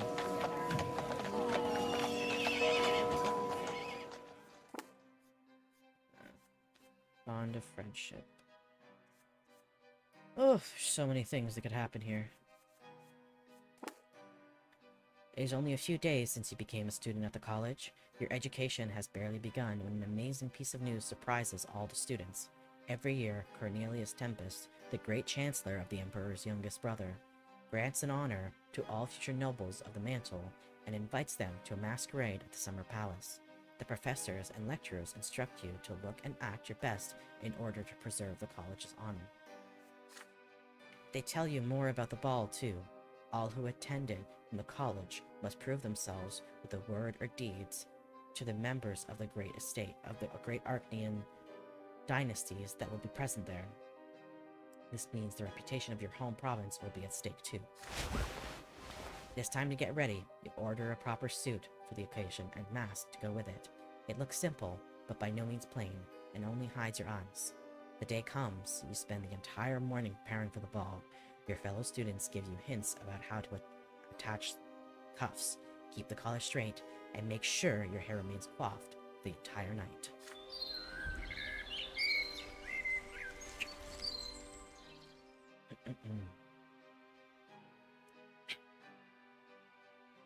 Soon, the carriages start flocking to Cornelius Tempest's summer palace.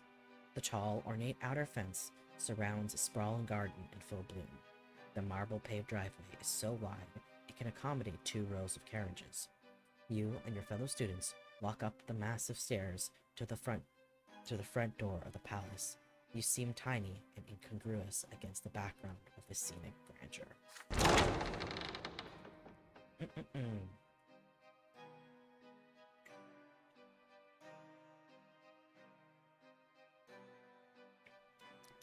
I must lubricate.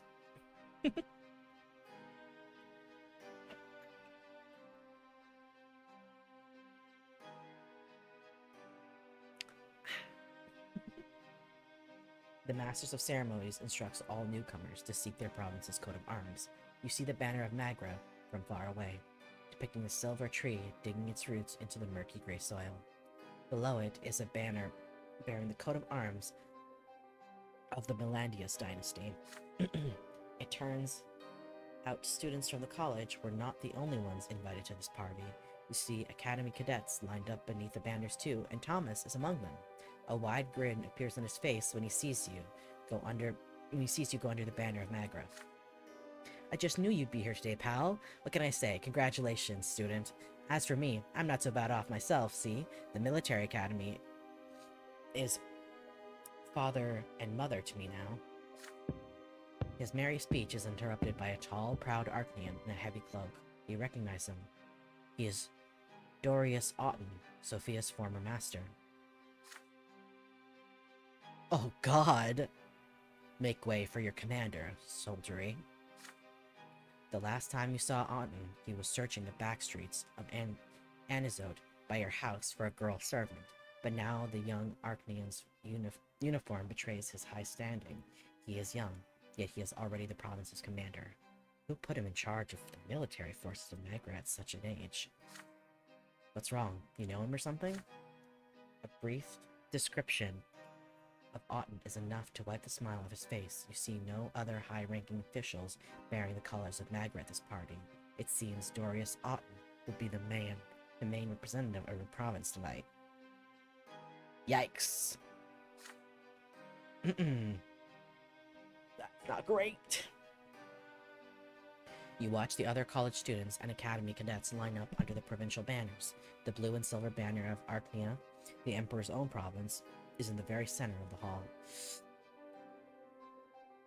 Judging by the hilts jutting out from beneath their belts, many of those who surround the banner are nobles of the sword. Thomas is clearly jealous.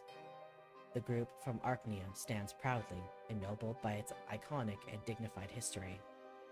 The Archnean race and the Empire originated in their very lands. A sizable group of students stand under the banner of Monia, a wealthy agricultural province signified by yellow grain on a field of ore. The wealth of the young men beneath this banner is plain to see.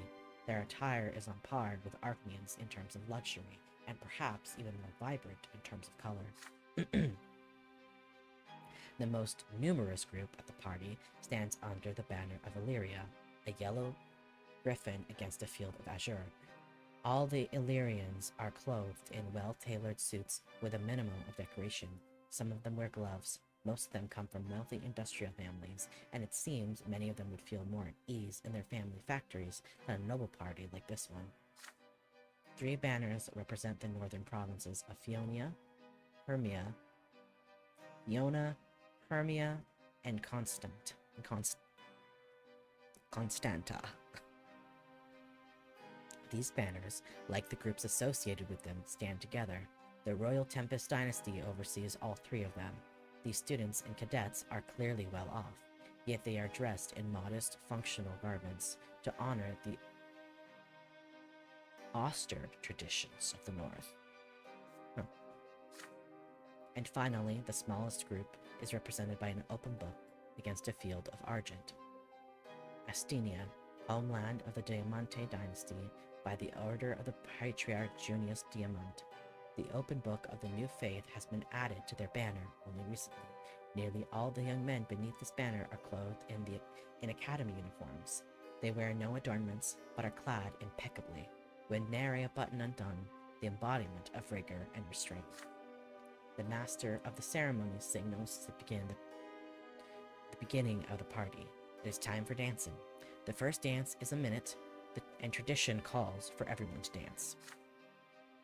Harpsichord music fills the hall, the academy cadets wasting no time finding dance partners, and soon already making the fluid steps of the minute.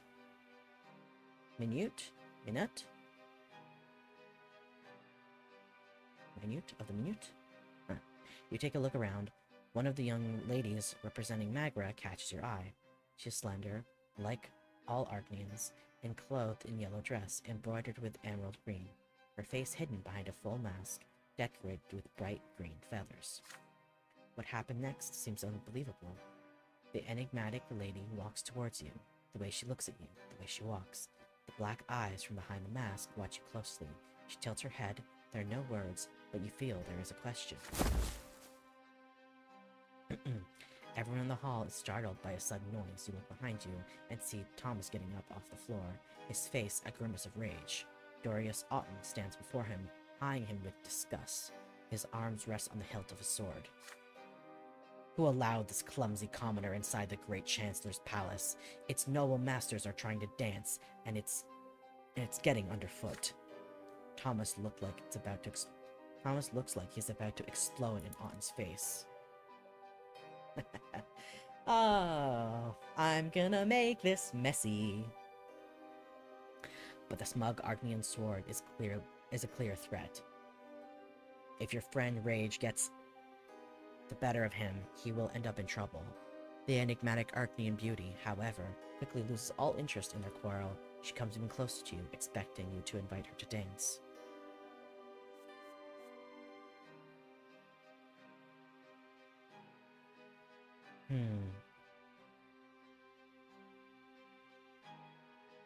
You help Thomas to his feet and hurl some well-chosen words of mockery in Otten's face. You approach Otten and apologize courteously. Okay? You seize the day and dance with Arcane Lady. Surely Thomas can take care of himself.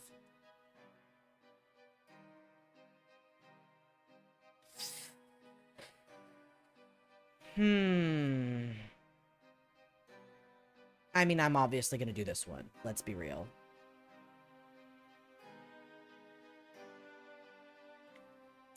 I need a way to get my willpower back up, though, because it's getting low.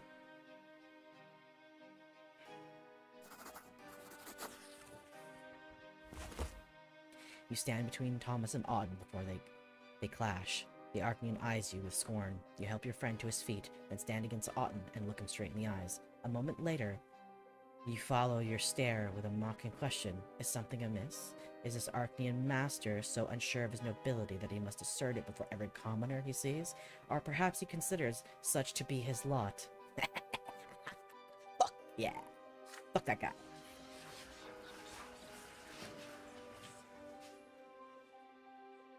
The dance is interrupted. There are ladies whispering in the hall, and eyes watching you. Some judge you, while others grin at the Arcanian. What will the High Commander do now? Slowly, Otten looks around, confused for a moment. Then he gets a hold of himself and flashes you a grisly grin. No, human, I will not grace you with the suffering that is your due. You did well to invoke the lots. Now consider your own. Remember this day, the day when Sir Dorius Otten showed you mercy. Having said this, the Arcanian walks away to the banner of Magra. Thomas wastes no time dragging you to the opposite end of the hall. By the twins, he looked savage. Seems your word hit home. That Arcanian pig couldn't even think of a proper rejoint. You're a real friend. Thanks. Of course. You smile at his praise, then gladly and firmly shake your friend's hand. Out of the corner of your eye, you catch the mysterious masked Arcanian lady, all beauty and grace, dancing with Auden. You could have been in his place, had you so chosen. No. She fucking slapped me in the face. Fuck that lady. He's a terrible person. Disdain. Yeah, I don't care. Fuck that guy. Willpower. I need to bring my power back up. My willpower. My eloquence went up though. Ooh. Halfway through. I'm 18 now. An ad is about to play. Am I gonna be able to... Can I fucking start this ad properly this time? Is it... Or is it gonna... fuck with me? Hopefully it works, and hopefully we can take a piss.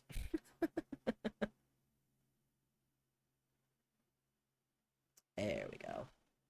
Alright. Ad running. In theory, it should be running. I will be back in a second. Ba ba ba ba ba. If I can find my vaccine screen. There it is.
Hello. And we're back. Um... Hero, you have Prime Gaming. I think that means that you just straight up don't get ads on any streamer's thing. I think. So I think that's why you're not getting ads. I mean, I might be wrong, though. I was looking into that. Yeah. I think you might just straight up not get ads ever for any streamers. I'm not sure. But that might be it. But I think it's only for the channel I'm sub to. Okay. I don't know how it works. I have no idea. Because there's a thing here to watch without ads on a channel. But oh well, I'm not complaining. Yeah. Hey, you don't get ads, hell yeah.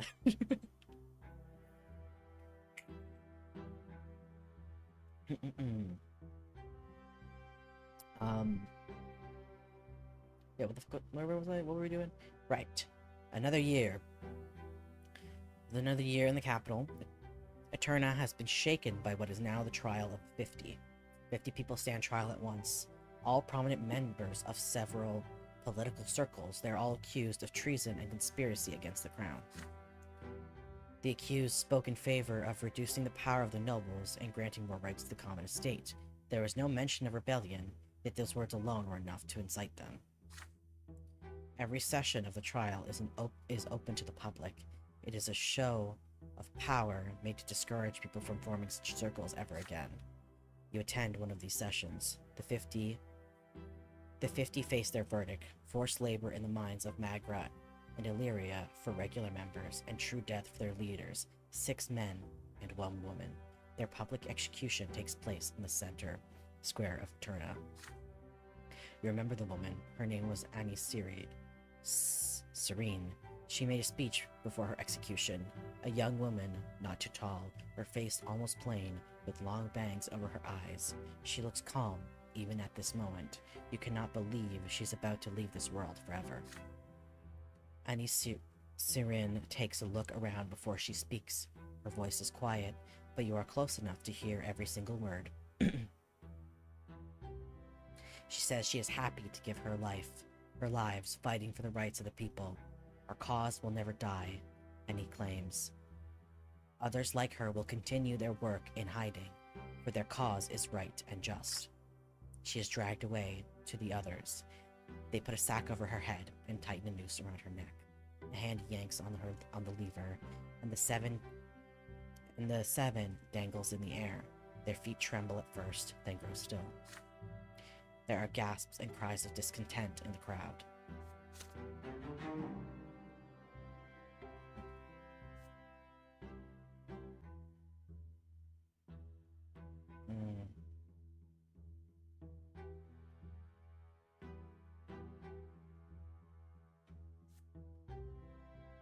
Interesting.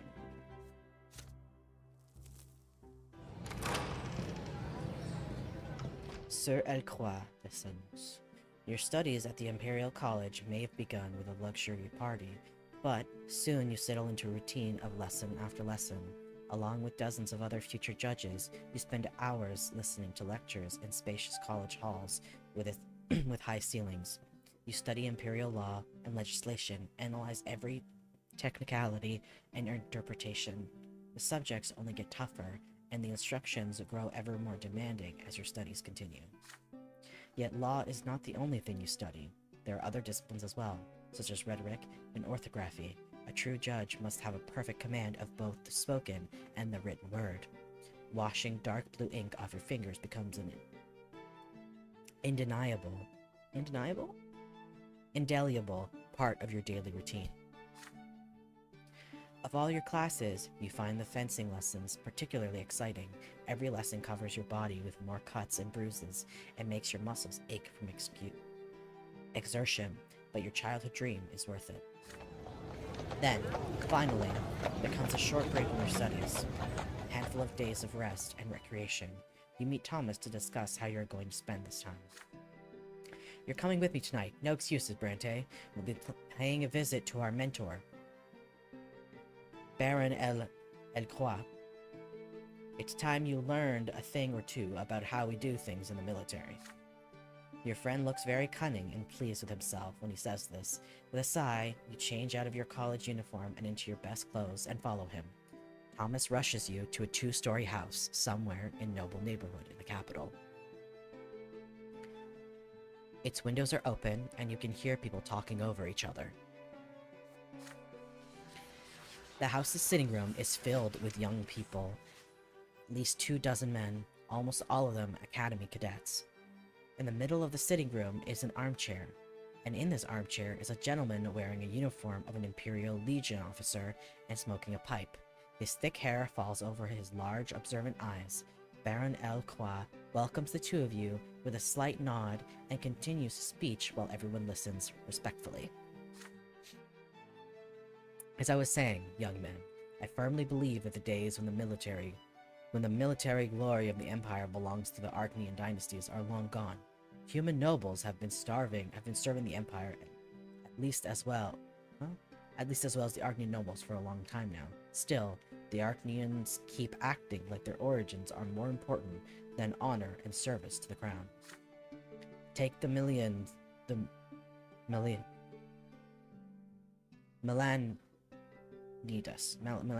dynasty, for example. The Archdukes of Magra, long ago, their leader Char Melandius, formed a rebellion against the ruler of the Tempest and the Twins' faith. He sucked all life from his own land, doomed thousands of his own subjects, and yet the Melandius dynasty still rules over Magra like nothing ever happened. Then suddenly, Sir Elcroix flashes a cunning grin. I think this calls for a test of your strategic thinking, young men. But first, let me refresh your memory on the rebellion of Char Melandius. It may seem surprising, but we have him to thank for our current status. He was the first to ennoble humans, an act of unprecedented insolence, but it gave the rebellious duke immense support in his province. He risked his own reputation and title to make himself stronger, thanks to humans, and in that, he succeeded. No one has ever dared challenge the rule of the Archneans and the Tempest before, but the rebellion of Magra changed everything. Humans became a part of the nobility. We got a taste of the power of the Archneans could wield before. And, unless I'm mistaken, most nobles in the Empire these days are human. Why, we outnumber the members of the Archnean dynasty dozens of times over. It's funny, you pronounce El Croix perfectly compared to the rest. I speak French. Yeah, I straight up speak French. Oh, okay. I wasn't sure. Maybe you didn't know that. I mean, last time I haven't spoken it on here in forever, but like, yeah. Je peux parler français. Je suis française. It's funny because the rest sound easier to me. Do they? I don't know. El croix? I mean, croix is a common French word. Croix means, now I'm suddenly forgetting. My name is French, and it's all I can pronounce. Totally valid. Valid and fair. Oh, sounds different in my language, though. Oh, what language do you speak? Now you've got me curious. Portuguese. Oh, cool. Yeah. Portuguese is a cool language. I do not understand it, but it sounds cool when I hear it. But, a lot of the French, Portuguese, Spanish, I'm trying to think of other languages. Dutch. They all have similarities. Italian too. Yeah, Italian's another good one. Yeah, Italian also. Yeah, they all share a common, I think, language ancestor. I think that's why. I don't remember what it is, though, but yeah. So, Charge Melandius had complete rule and control over the lands of Magra. He had the loyalty of his ennobled human subjects, and he held the loyalty of the mages and witches who fled to Anizote, the only place in the Empire where they could hide from the Church. Archduke of Magra had everything he needed to win, and yet too Pivotal changes brought him down. First of all, he cast a magic spell that incinerated the entire province. It certainly stopped the Imperial legions in their tracks, but the population of Magra would no longer side with Charmeleandius after that. Second, the clergy struck at a rebellious duke with the power of the twins. His magic was gone, and his main advantage was no more. Many fled, but as you know, it still took the Empire an entire month of siege before the palace of Anizote was taken. T'es trop charmant. Merci. Why, thank you.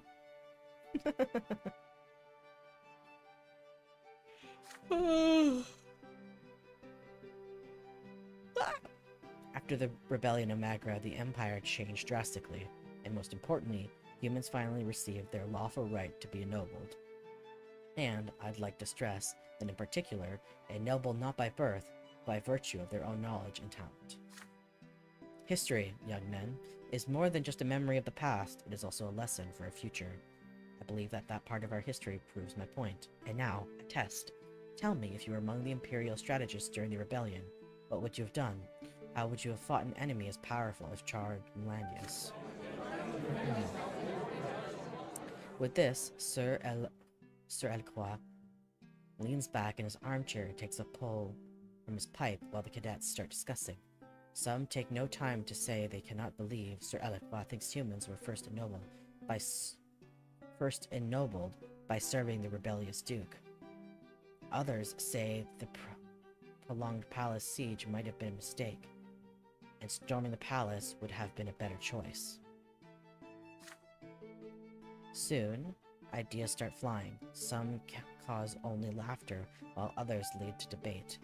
They are discussing the past of Anizote, the past of your hometown. You could not possibly stay silent right now.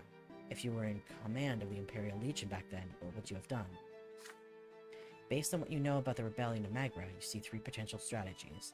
The first involves calling upon the twins' miracle to rob Melanius of magic and render him powerless.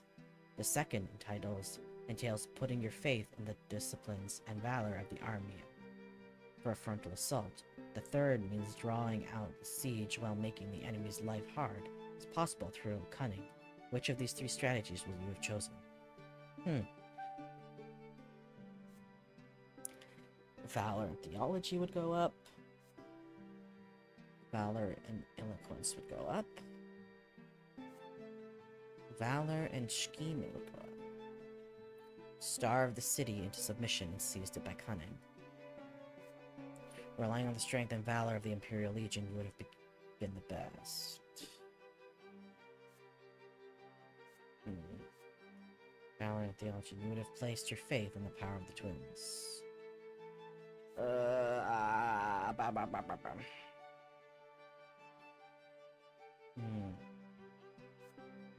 Lay siege, I don't know. For the palace, yeah. You decide it's time for you to answer Sir Elcroix.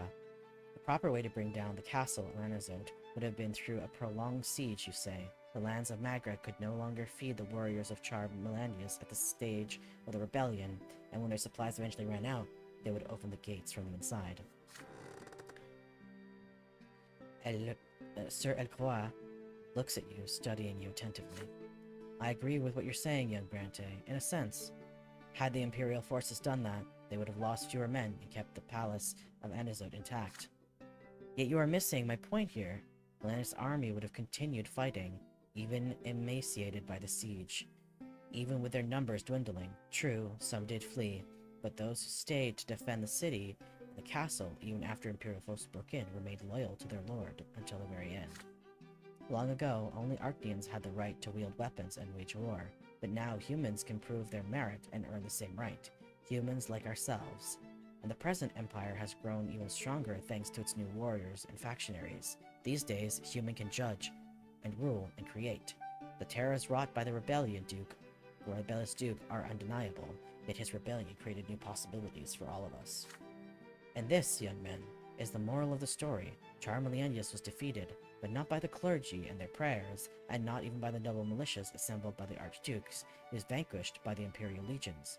An a unified army with clear regulations and ranks and clear chain of command. An army that is strong in discipline and loyalty to the Empire. You don't sound biased. His eyes finally move away from you and back to the rest of the young men in the hall, but nobody else dares to argue with the battle-hardened officer. The evening continues. Sir Elcroix shares some of his war stories, each more astounding than the last. For the rest of the night, you're out of the Baron's center of attention, and so you join Thomas and other cadets in sipping wine and enjoying his talent. His tales. Scheming. I am now a dangerous one. Seasoned warrior, yes. Return to the college long after midnight. You often recall Baron Elcroix's story about the rebellion of Char Melandius after that. The rebellious Duke lost the war, and yet he brought about drastic changes for humans and the entire Empire.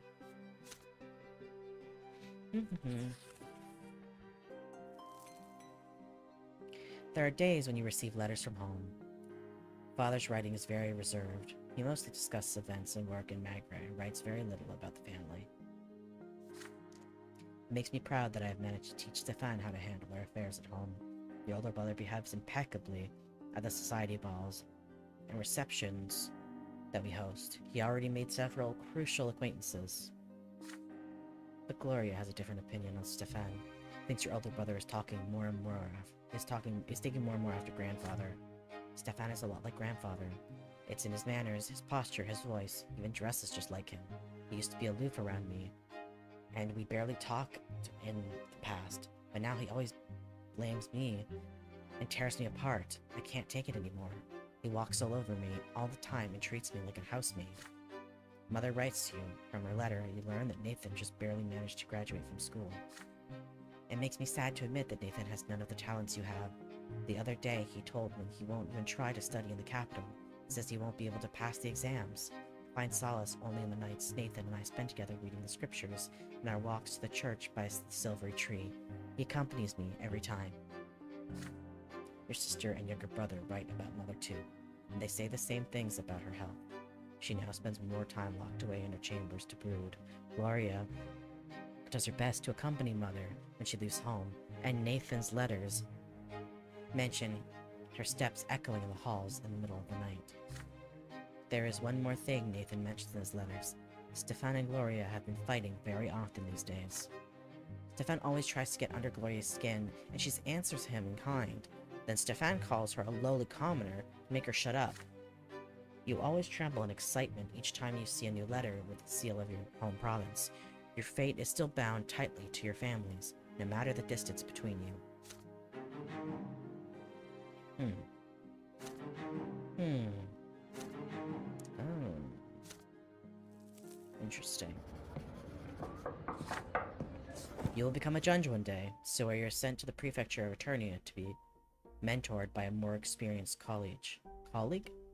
Your mentor is a judge of considerable age, a noble of the mantle with a proud bearing about him.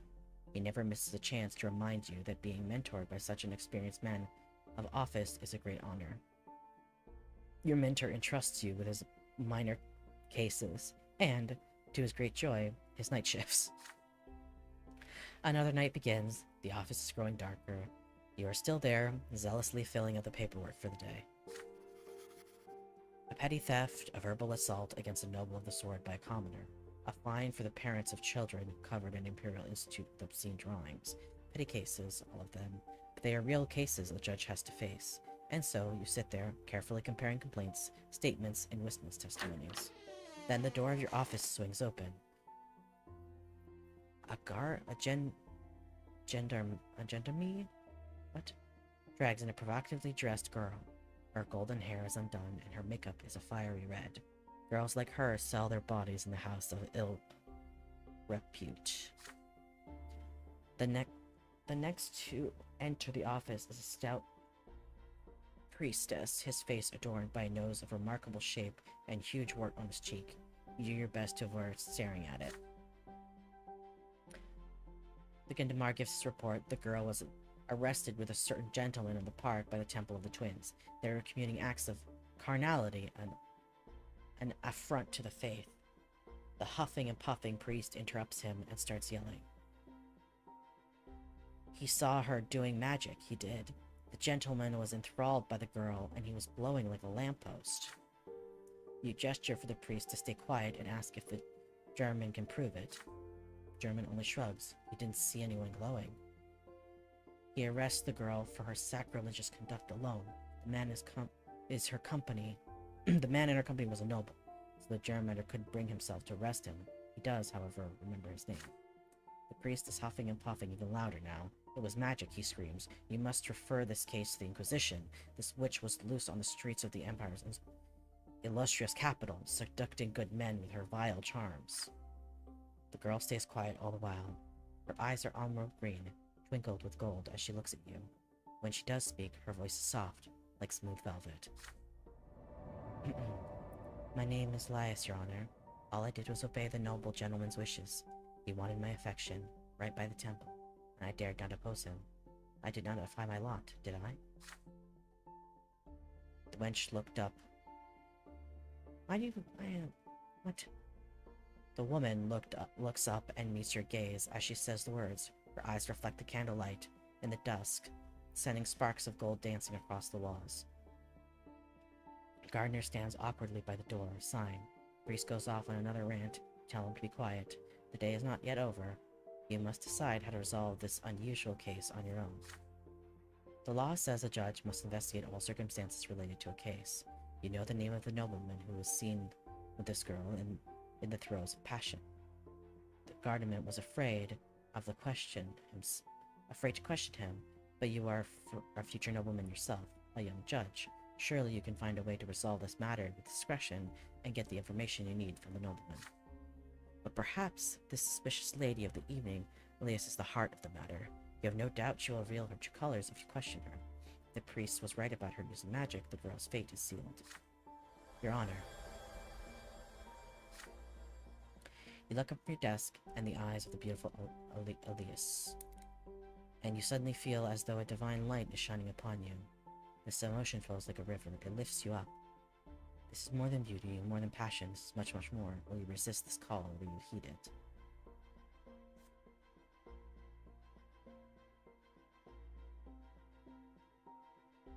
Hmm.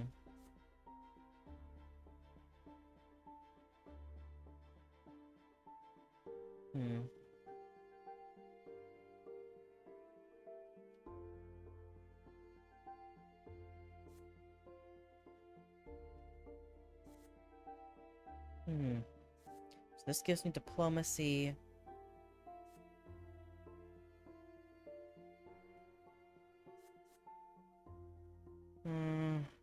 I do need more willpower, so I'm doing this one.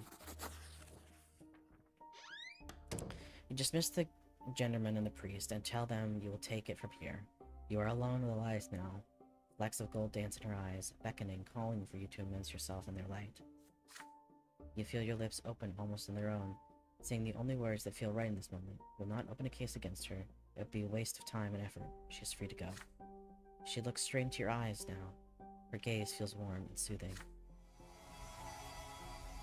Would you come with me then, Your Honor? You comply. What? It's not what I want. You comply and guide the lady of the evening through the halls of the prefecture. It does not even occur to you to argue with her. The two of you emerge the building. You start to shiver from the cold night wind. Elias is wearing only a thin dress. How is she not freezing this weather? The twins' love keeps me warm. With a smile, Elias places her finger on your chest as though showing you where this love resides. Even through your jacket, you can feel the warmth emanating from her. It is more than human warmth, something more, something greater, something higher. Her lips gently touch yours. Well, okay then. Not what I was going for, but I guess here I am. You do not recall how you ended up in the room of the nearest inn. Elias slides the dress off her shoulder smoothly and easily, like a snakeskin. While you fumble out of your clothes, the bed beckons, your bodies intertwined. The taste of her lips is intoxicating, but you know, you feel this is more than just a unification of two bodies. So you can kiss girls, but not guys. I know. This is a crime. Ugh. Elias places her fingers on your head and guides your gaze towards her eyes. You are filled with love, the very love you have known ever since the moment of your birth. This is true love, pure love, a love cannot be imitated. This is precisely who the twins created you to be. God. All doubts, all worries are gone now. You are immolated in this golden, loving glow. The other joy is so intense it almost tears you apart. You do not sleep that night. You do not feel tired in the morning. On the contrary, there's a perfect clarity about your mind and a fresh spring in your step. Elias the harlot is asleep beside you, her golden hair strewn across the pillow. You quietly place her pay on the bedside table and look at her one last time before closing the door softly behind you. I mean, listen, I'm all for sex workers, but I didn't get a choice to do anything else, so that sucks, but... You saved the enigmatic singer, known as the golden voice of an untimely death. Okay, well, I mean, I didn't want her to die, so I'm at least glad I did that. Alright. Oh god, 1 year left. Of this chapter, anyway. 2 major events take place while you are busy living your life. Firstly, Cornelius Tempest is no longer the great chancellor of the Empire. He has been ousted and sent back to his province. His replacement is the Archduke of Monia, Agrius Mungro, the same Mungro who sought to shut down the college. The most powerful lord in the realm finally convinced the Emperor that his brother Cornelius was given too much freedom to the lowborns. Yeah. Now the policies of the Empire will be reversed. Many fear that the new Great Chancellor will destroy the imperial codes of law and other achievements of Cornelius. There are cautious rumors among the people. They say the new Great Chancellor is going to revoke the right of the common lot to be ennobled by the mantle. Secondly, Magra, your homeland, now has a new overseer, Gaius Tempest, the other brother of the Emperor Uther II.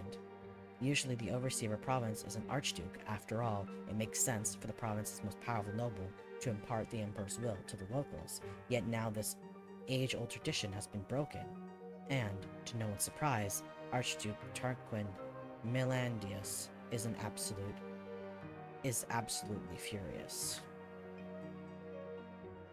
Gaius Tempest. Gaius? Gaius?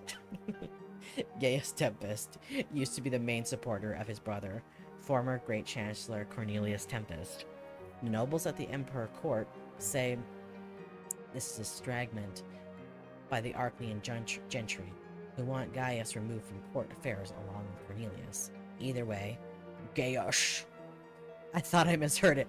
No, it does say Gaius. Sounds like Gaius. Or gay us? Us gay? Either way, Gaius Tempest and Tarquin are... God, these names are gonna be the fucking end of me. I heard Gaius. It does basically say that. Gaius.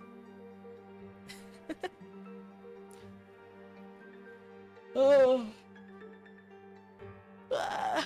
Okay. And Tarquin Melanius will be at each other's throats over the province. This does not bode well for the future.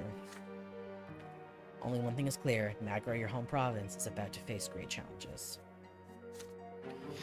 No bod.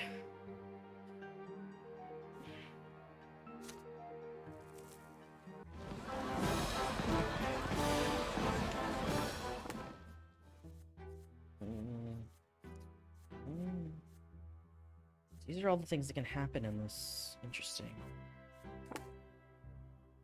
The capital is preparing for a great celebration.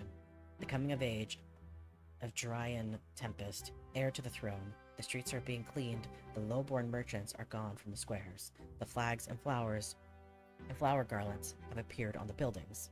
By the Emperor's decree, everyone will celebrate for the next 3 days.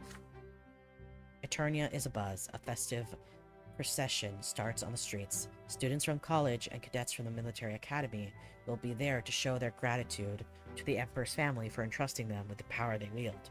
Ribbons and flags flutter in the wind. The streets are scrubbed clean, and the scent of flowers fills the air.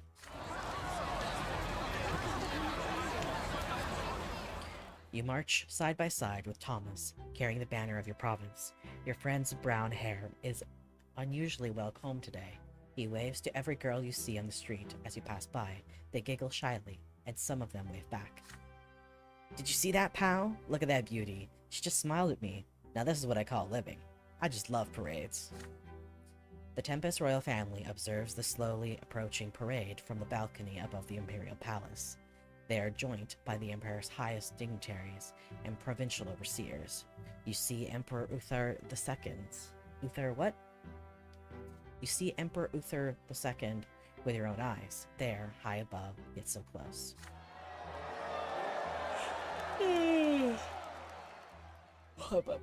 I need water.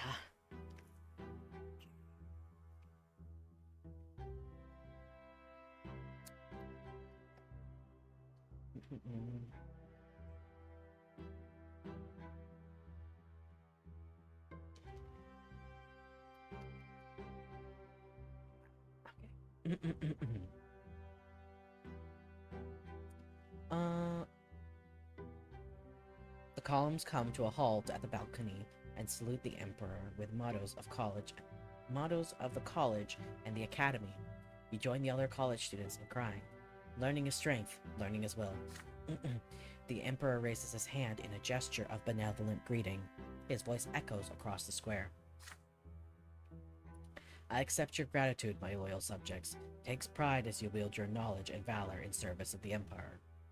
All who are worthy will be emboldened by the mantle, by my grace. The future nobles around you cheer the Emperor's words, but their jubilant gives way to murmurs of discontent when Archduke Munro, the new Great Chancellor of the Empire, steps onto the balcony. Everyone here remembers all too well how the Archduke attempted to shut down the college by force. Still, the Archduke is the de facto leader of the Arknian's gentry. He is a force to be reckoned with, even for the Emperor, and so he is the Great Chancellor now. Hail your Emperor, common folk. Be forever obedient and grateful to the good graces you do not deserve by birth. The Archduke does not even bother to hide his contempt for the gathering below. Booed by the crowd, he rejoins the dignitaries in the back row. You notice one of them, a slender, elegant figure under the emerald banner, the Black Snake. She is Octavia Melanthius, daughter of the Archduke of Mangra. Now that's new. You noticed Octavia too, eh? Our Archduke Melanthius sent his daughter in his stead. That's a sign of disrespect for the Emperor if I've ever seen one. Is he so enraged because he's no longer the overseer of Magra? I mean, you can imagine his surprise. That's never happened before. But then everyone grows silent. A young, slender Arknian with a shy smile comes forth. There are whispers in the crowd. That's Prince Gerion. Gerion? Heir to the throne, ward of Cornelius, promise and hope of the common estate. To the left of Gerion is his younger brother, Flavius. Flav. What are these fucking names? Flavius? He is baffled at the sight of this parade below, too young to process what he is seeing. May the twins be kind to you, my future subjects. I promise to repay you in kind and help you prosper in your loyal service to the Empire. Exalted by these words, the future nobles roar as one. All hail Prince Gerion. Another figure steps into view next to the heir. He is an Arknian, elegantly dressed, and his mantle bearing the Tempest colors. He raises his arms, about to make a speech. Hey look, that's Gaius Tempest, the Emperor's brother, and the new overseer of Magra. By the by, it seems the Arknian elders want him as far from the throne as possible, just like his other brother, Cornelius. Those two have been promising too many freedoms to the commoners like you and me. Long live Prince Gerion. Fuck. Students of the college, cadets, and the academy. Time and time again, you have proven yourselves to the Empire by word and deed. Today is a great day of celebration and, in the honor of Prince Gerion, You must ask the Emperor to guarantee forever the right of distinguished common folk to be ennobled by the mantle. So ask now. Oh god, this is gonna get messy. The cadets and students freeze in hesitation. They exchange glances, unsure whether to follow the words of the Emperor's own brother. Or the balcony high above, Prince Jiraiya also remains still, awaiting a reaction from the crowd. Archduke Mongrel briskly steps into view once more. It takes several seconds to observe the crowd before he speaks. Imperial subjects, what the Emperor's brother wishes to say is that you must always remember that you owe your status to the Tempest dynasty. The Emperor accepts your gratitude and sends you off with his blessing. You may leave now. But the columns stay where they are. That's not what the Gaius Tempest said. Let the Emperor hear us. The law. We ask for the law.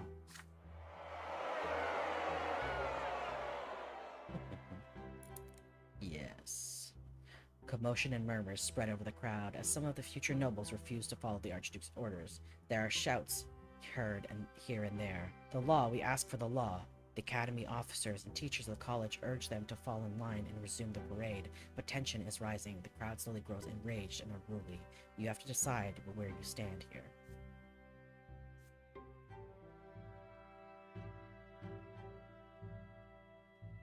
No.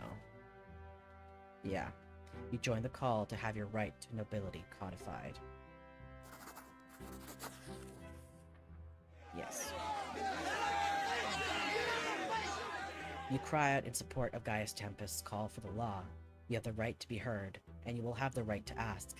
Your voice grows stronger. Soon others join you. The chant grows louder with every second. The law, the law. Inspired by the support of your fellow students and cadets, you move through the square and urge others to join you. Thomas walks by your side, waving his arms wildly, inciting others to shout along with you. The law, the law. You, Thomas, and other local students and cadets gather in the very center of the square. Academy officers are trying to shout you into submission and order you back into the procession, but they are barely heard above your chants. Still, submit and form back into the columns. But the impassioned chant continues, and you are at the very heart of the chanting crowd. An Imperial Guard cavalry regime emerges from the palace. They start slowly advancing on the crowd, your hands on their sword, pushing people out of the square. You have to stand your ground, so you start giving orders to defend the cobblestone beneath your feet with your fellow future nobles. You assemble into a double chain formation around around the center of the square. It is strong enough to prevent the Imperial Guard from reaching the very center. The commoners go running left and right away from the horses, but the cavalry stops when it reaches your double chain. They cannot break through unless they are ordered to attack, and so they halt and wait for orders. The horses paw at the cobblestone. The cavalry swords are drawn, ready to come crashing down upon your heads. It is a standoff between armored-clad cavalry and the unarmed students and cadets. Emperor Uther II appears on the balcony again, joined by his brother Gaius Tempest and heir to the throne Darian Tempest. With a gesture, the Emperor calls for the attention. The square falls silent at the sight of the sovereign. My subjects, I have heard your request. There is no need to repeat it again and again. The Great Imperial Council shall review my brother's proposal. Now follow your lot and obey my will. Continue the parade and sing in praise to the ever-merciful Prince Jiraiya. These words from the Emperor are enough to quell the commotion in the square. The standoff ends, and the cavalry withdraws. Well, would you look at that, old friend? We did it. We stood up to our noble rights, and we won. That's the Emperor's world. That's the Emperor's word. That's what our courage can do. He hasn't done shit. He said, yeah, I'll listen. We'll see what he actually does. Voices from the crowd are quick to disprove Thomas. The Emperor never gave his word. He only promised to review the proposal. People begin to argue around you again. This time, however, no one wishes to disobey the orders from on high, and so the students line up in columns once again. The bout of defiance is in the past now, and everyone resumes the festive parade throughout the city streets. Glory to the Emperor Uther, glory to Prince Jiraiya.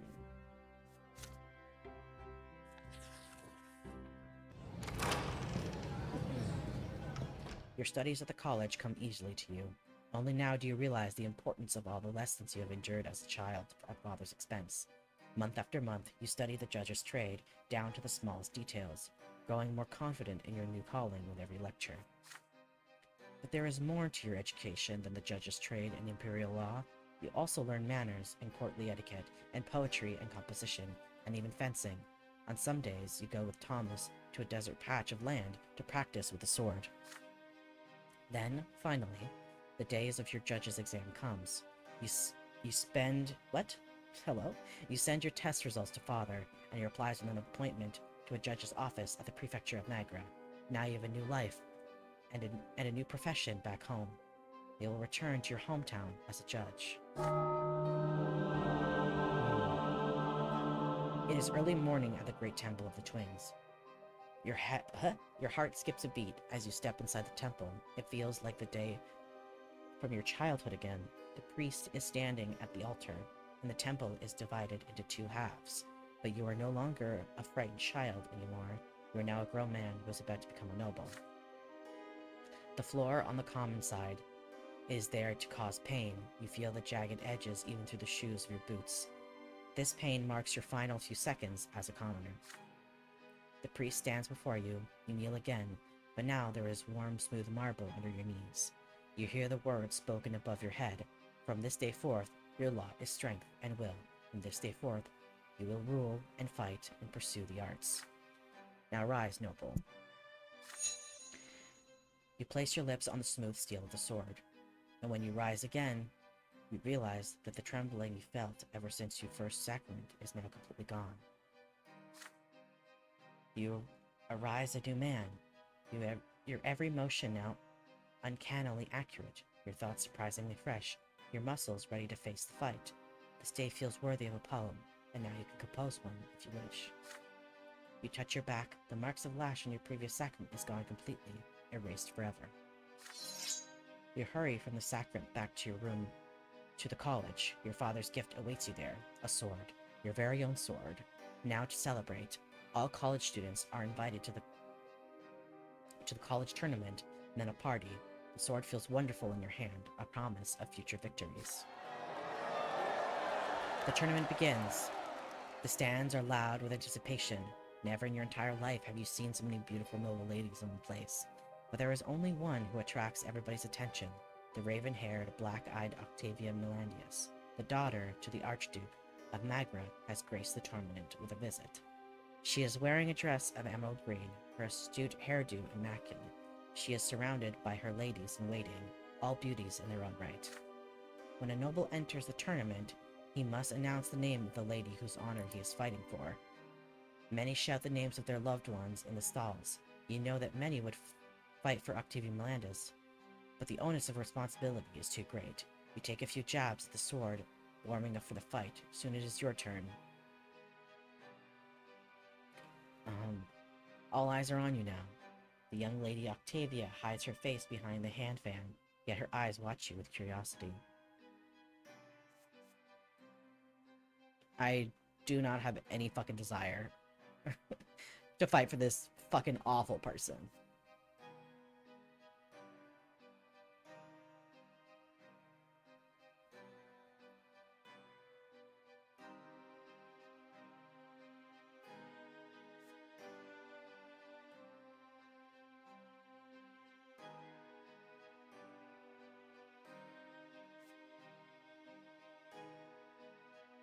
Yeah, sure, to his father.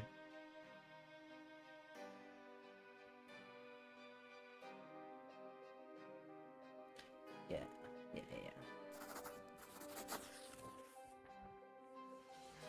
You approach the stalls and introduce yourself. Then you announce your decision. You will fight in the name of your father, Robert Brante. He earned his noble title only because he taught you well. Honor demands you dedicate your victories to him. The stall grows quiet. Unlike the other fighters in the arena, you're not fighting in a lady's name. The first fight begins. The rules are the same for any noble duel, however. Whoever draws first blood wins. Your first opponent does not put up much of a fight. A few minutes later, he misses a jab to the thigh. Your shirt is soaked with sweat. The hilt of your sword feels slippery in your wet fingers. Still, you prevail in 3 fights in a row, then prepare to face a new opponent. You know him well. He mentored you at the prefecture of Eternia after you. He is an unusually quick and nimble fighter. Again and again, you find yourself driven to the edge of the arena to avoid his jabs. Then, with a slashing feint, you draw your opponent's blood, another victory. To your surprise, you're about to fight for the champion's title. You will face Jose Pelletier, the best fencer in the college, with 5 wins in this tournament alone. Your skill pales before the mastery he has attained after months of grueling practice with the sword. He assaults you with a flurry of cuts, thrusts, and jabs. You can barely react in time to deflect them. But then you recall a bright moment from your childhood, your very first fencing lesson with your father, the first man to teach you how to dodge a lunge.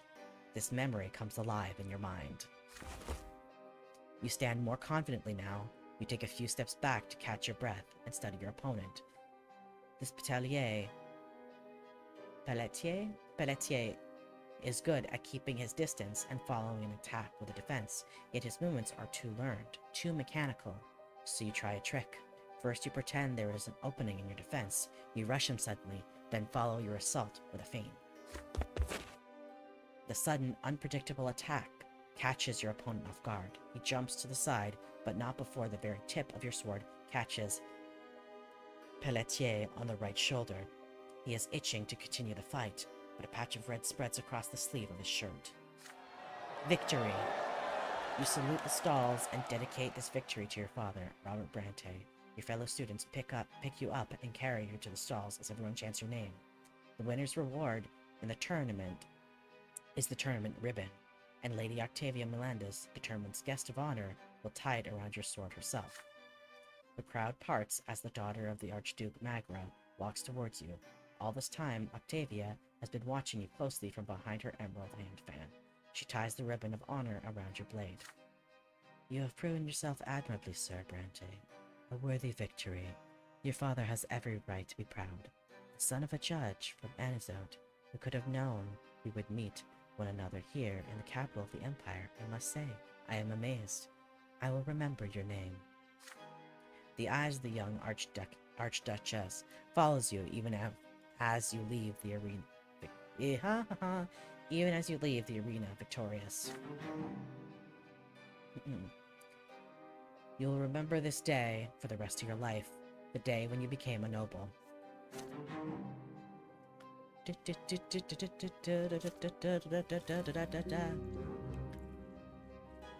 Graduated from the college, you have earned the judge's mantle and the noble title.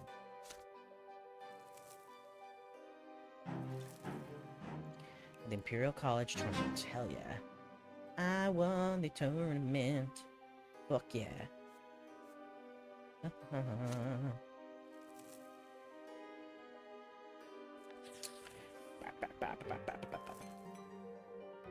Just before you leave the capital, you overhear something unusual on the streets.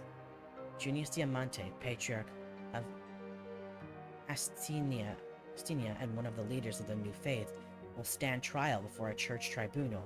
The Order of the Inquisition has accused Patriarch Junius of patronizing blasphemous witches and disseminating heresy. The Holy Tribunal claims that Junius Diamante was scheming to free all witches and sorcerers from the collars that fetter their accursed powers. And, what's worse, the Patriarch was also accused of forming the Lawless, a dangerous secret society based in the Imperial capital. Members of the society have been assaulting inquisitors and priests of the church, as well as freeing witches from the cleansing fire and helping them escape the holy law. Now the Patriarch must face the Holy Tribunal of the Inquisition in Eternia. By all accounts, this is a devastating blow to the New Faith and the end of the days for Junius Diamante himself. The Inquisition will make the most of this opportunity to rid the land of this unwelcome Patriarch who dared to shake the foundation of the old faith. But then comes the sudden news of Patriarch Junius' reply to the Holy Tribunal. It is no less stunning than the accusation. These words are nothing but lies. I will say this to anyone who dares to bring this accusation against me in person. but I want those hypocrites to bear the full weight of their responsibility for the slander against me, my flock, Diamantis dynasty, and the Holy Order. I agree to stand trial before the Holy Tribunal, but I will face them on my own land and on my own terms. Patriarch Juntus has already received strong support from Patriarch Luke and many priests across Arctia. Parishes of the new faith throughout the Empire are now speaking out in support of Junius Diamante. The Church of the Twin Gods is about to be rent in twain. The Inquisition has no choice but to revoke the trial in order to avert the coming schism. Their new official stance is that Patriarch Juntus has been wrongfully accused, and the Holy Tribunal will now apply a more cautious judgment during the further trials against the followers of the new faith. Following the teachings of the Patriarch Photis is no longer seen as heresy by the Inquisition. The trial of Juntus Diamante has been averted, but the divide within the Church is only deepening. The new faith has directly challenged the old faith. The result is uncertainty, depending on who you ask. Some say Juntus Diamante all but pled guilty. Others believe the Patriarch and the alleged rebellion against the Church, as well as the Inquisition, is nothing but a ruse. There are also people who think the entire situation sounds like one of the secret Chancellery's dirty deeds. One way or another, the Patriarch of Astenia and the co-leaders of the New Faith remains at his post. But for how long? And how will the old faith and the new faith clash? But for how long and how will the old faith and the new faith clash next? Yup.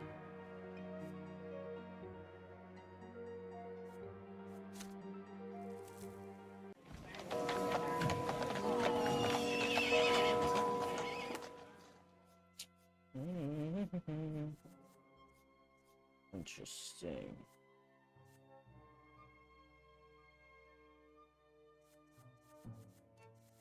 Okay, I don't know if I have anything else I can do with this.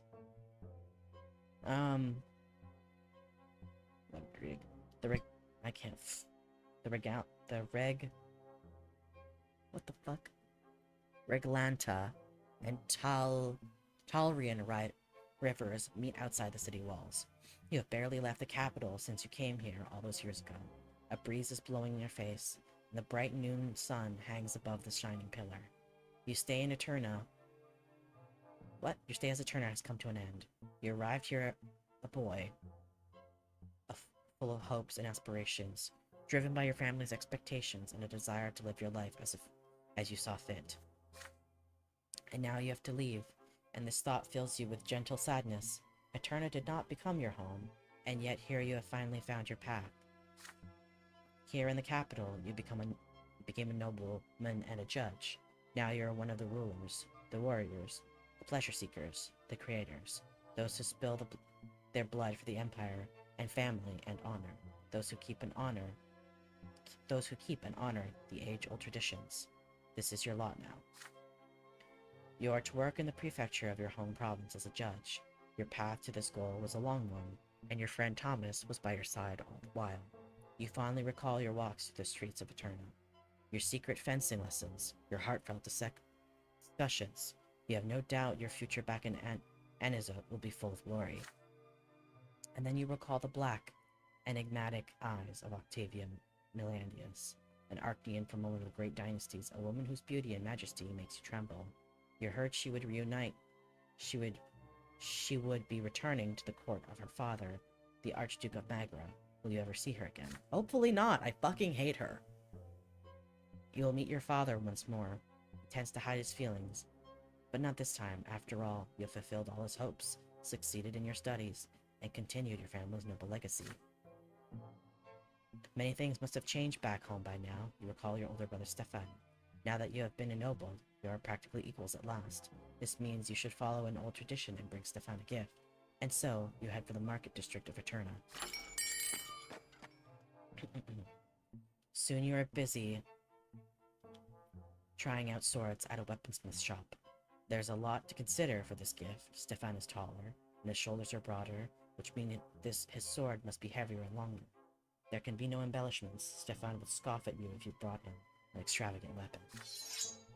At last, you find a suitable sword, blackened steel, a suitable ornament of leaves at the blade, and the grip shaped like woman vines. It resembles the seared oil of magma beneath the silver tree. You choose the sheath with the same diligence. There, a light wood frame bound in thin yet sturdy leather will make the blade easy to draw, and the buckle is sturdy enough. You leave the shop satisfied. You leave the capital the morning after, Eterna, the city where you spent 4 years, slowly disappearing on the horizon. Will you ever see the capital again? You do not know. The sword, a gift for Stefan, is in your hands.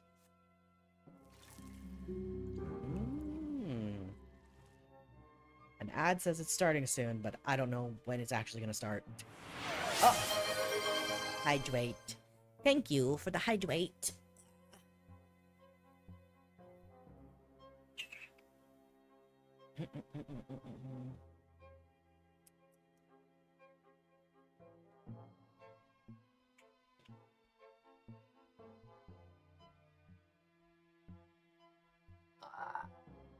Stretch.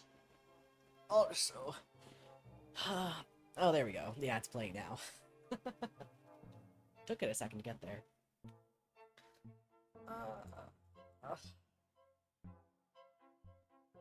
Okay.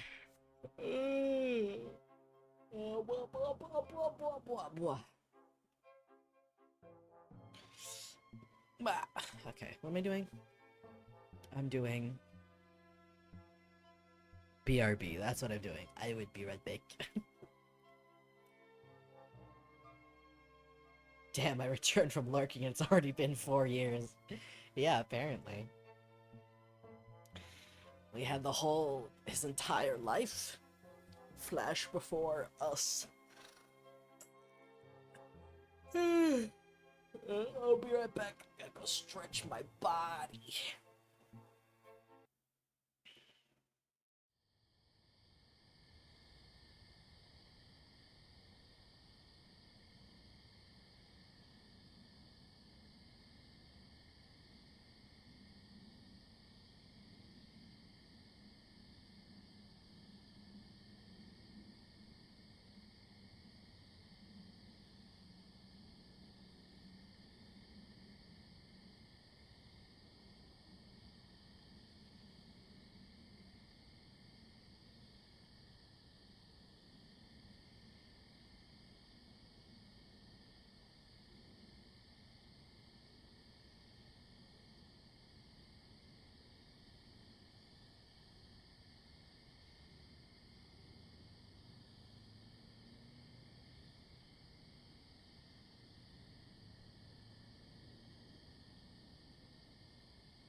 And we're back, bitches.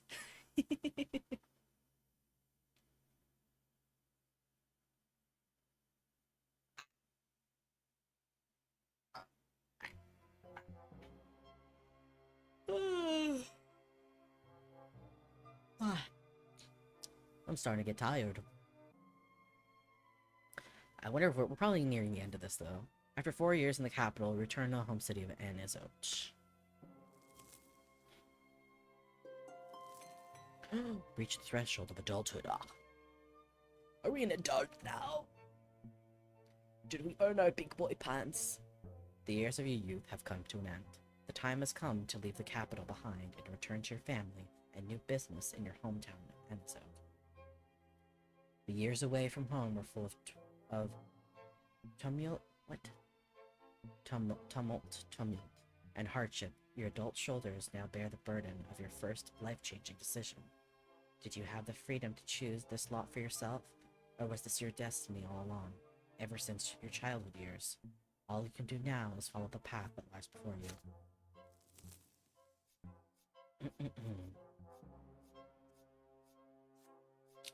Yeah, I've done lots of thingies. Diplomacy, theology, manipulation, valor, and scheming.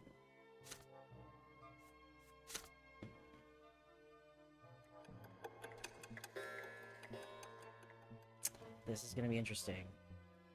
Because we can see childhood, elements, youth, and then peacetime and the revolt. So there's, and this one's fucking massive. So that'll be fascinating.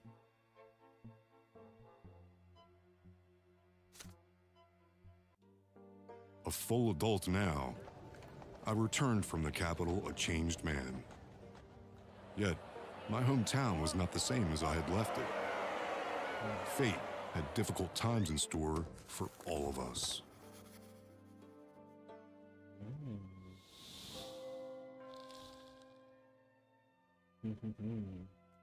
All right. I think this is perfect. We're at... Oh, I can't click on anything.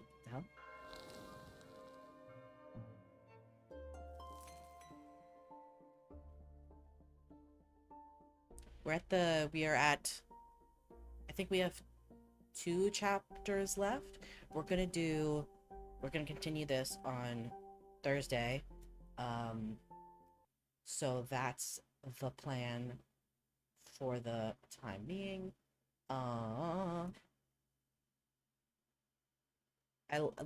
Breaking it up into like specific groups seems to work well. You know, like having actual like a chapter each time seems to work well. I want to fully complete this game because I don't usually complete games. The ADHD is very strong with me.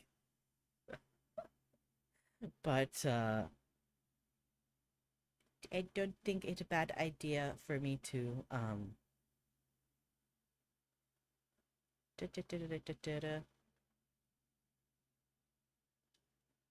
to try and actually complete a game every once in a while, you know? Is it relaxing? I hope it's been relaxing listening to me just like read for you guys. I hope that's been nice. Because that's basically what I've been doing. I've basically been reading y'all a bedtime story, more or less. A little bit violent for a bedtime story, but you know. You know how it is.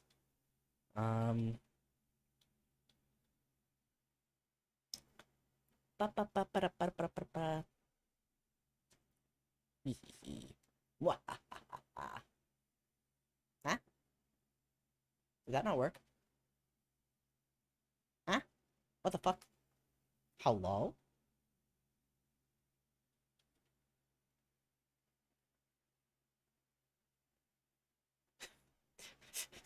Don't mind me struggling.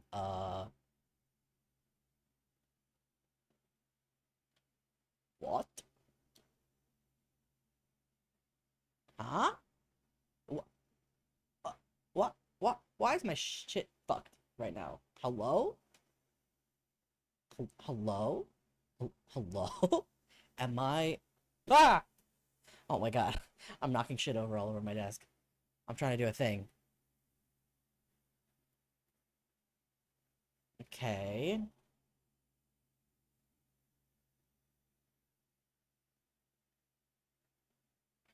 Yes. Okay, I think we're ready to go. Thanks for hanging out, everybody. Let's give the person we're rating their overlay is so pretty. You'll see. Their art is lovely and everything about their shit is super super cool. So, yeah, give them lots of love and thanks for hanging out. And I will see you on Thursday where we will do the next chapter of this game. I hope y'all have been enjoying it. This has been really interesting and it's been fun to read it for y'all. Bye bye. See ya.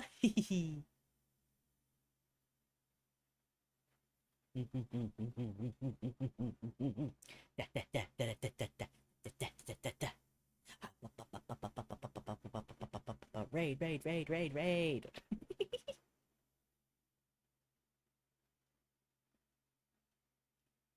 Huh? Why is my shit broken? Why?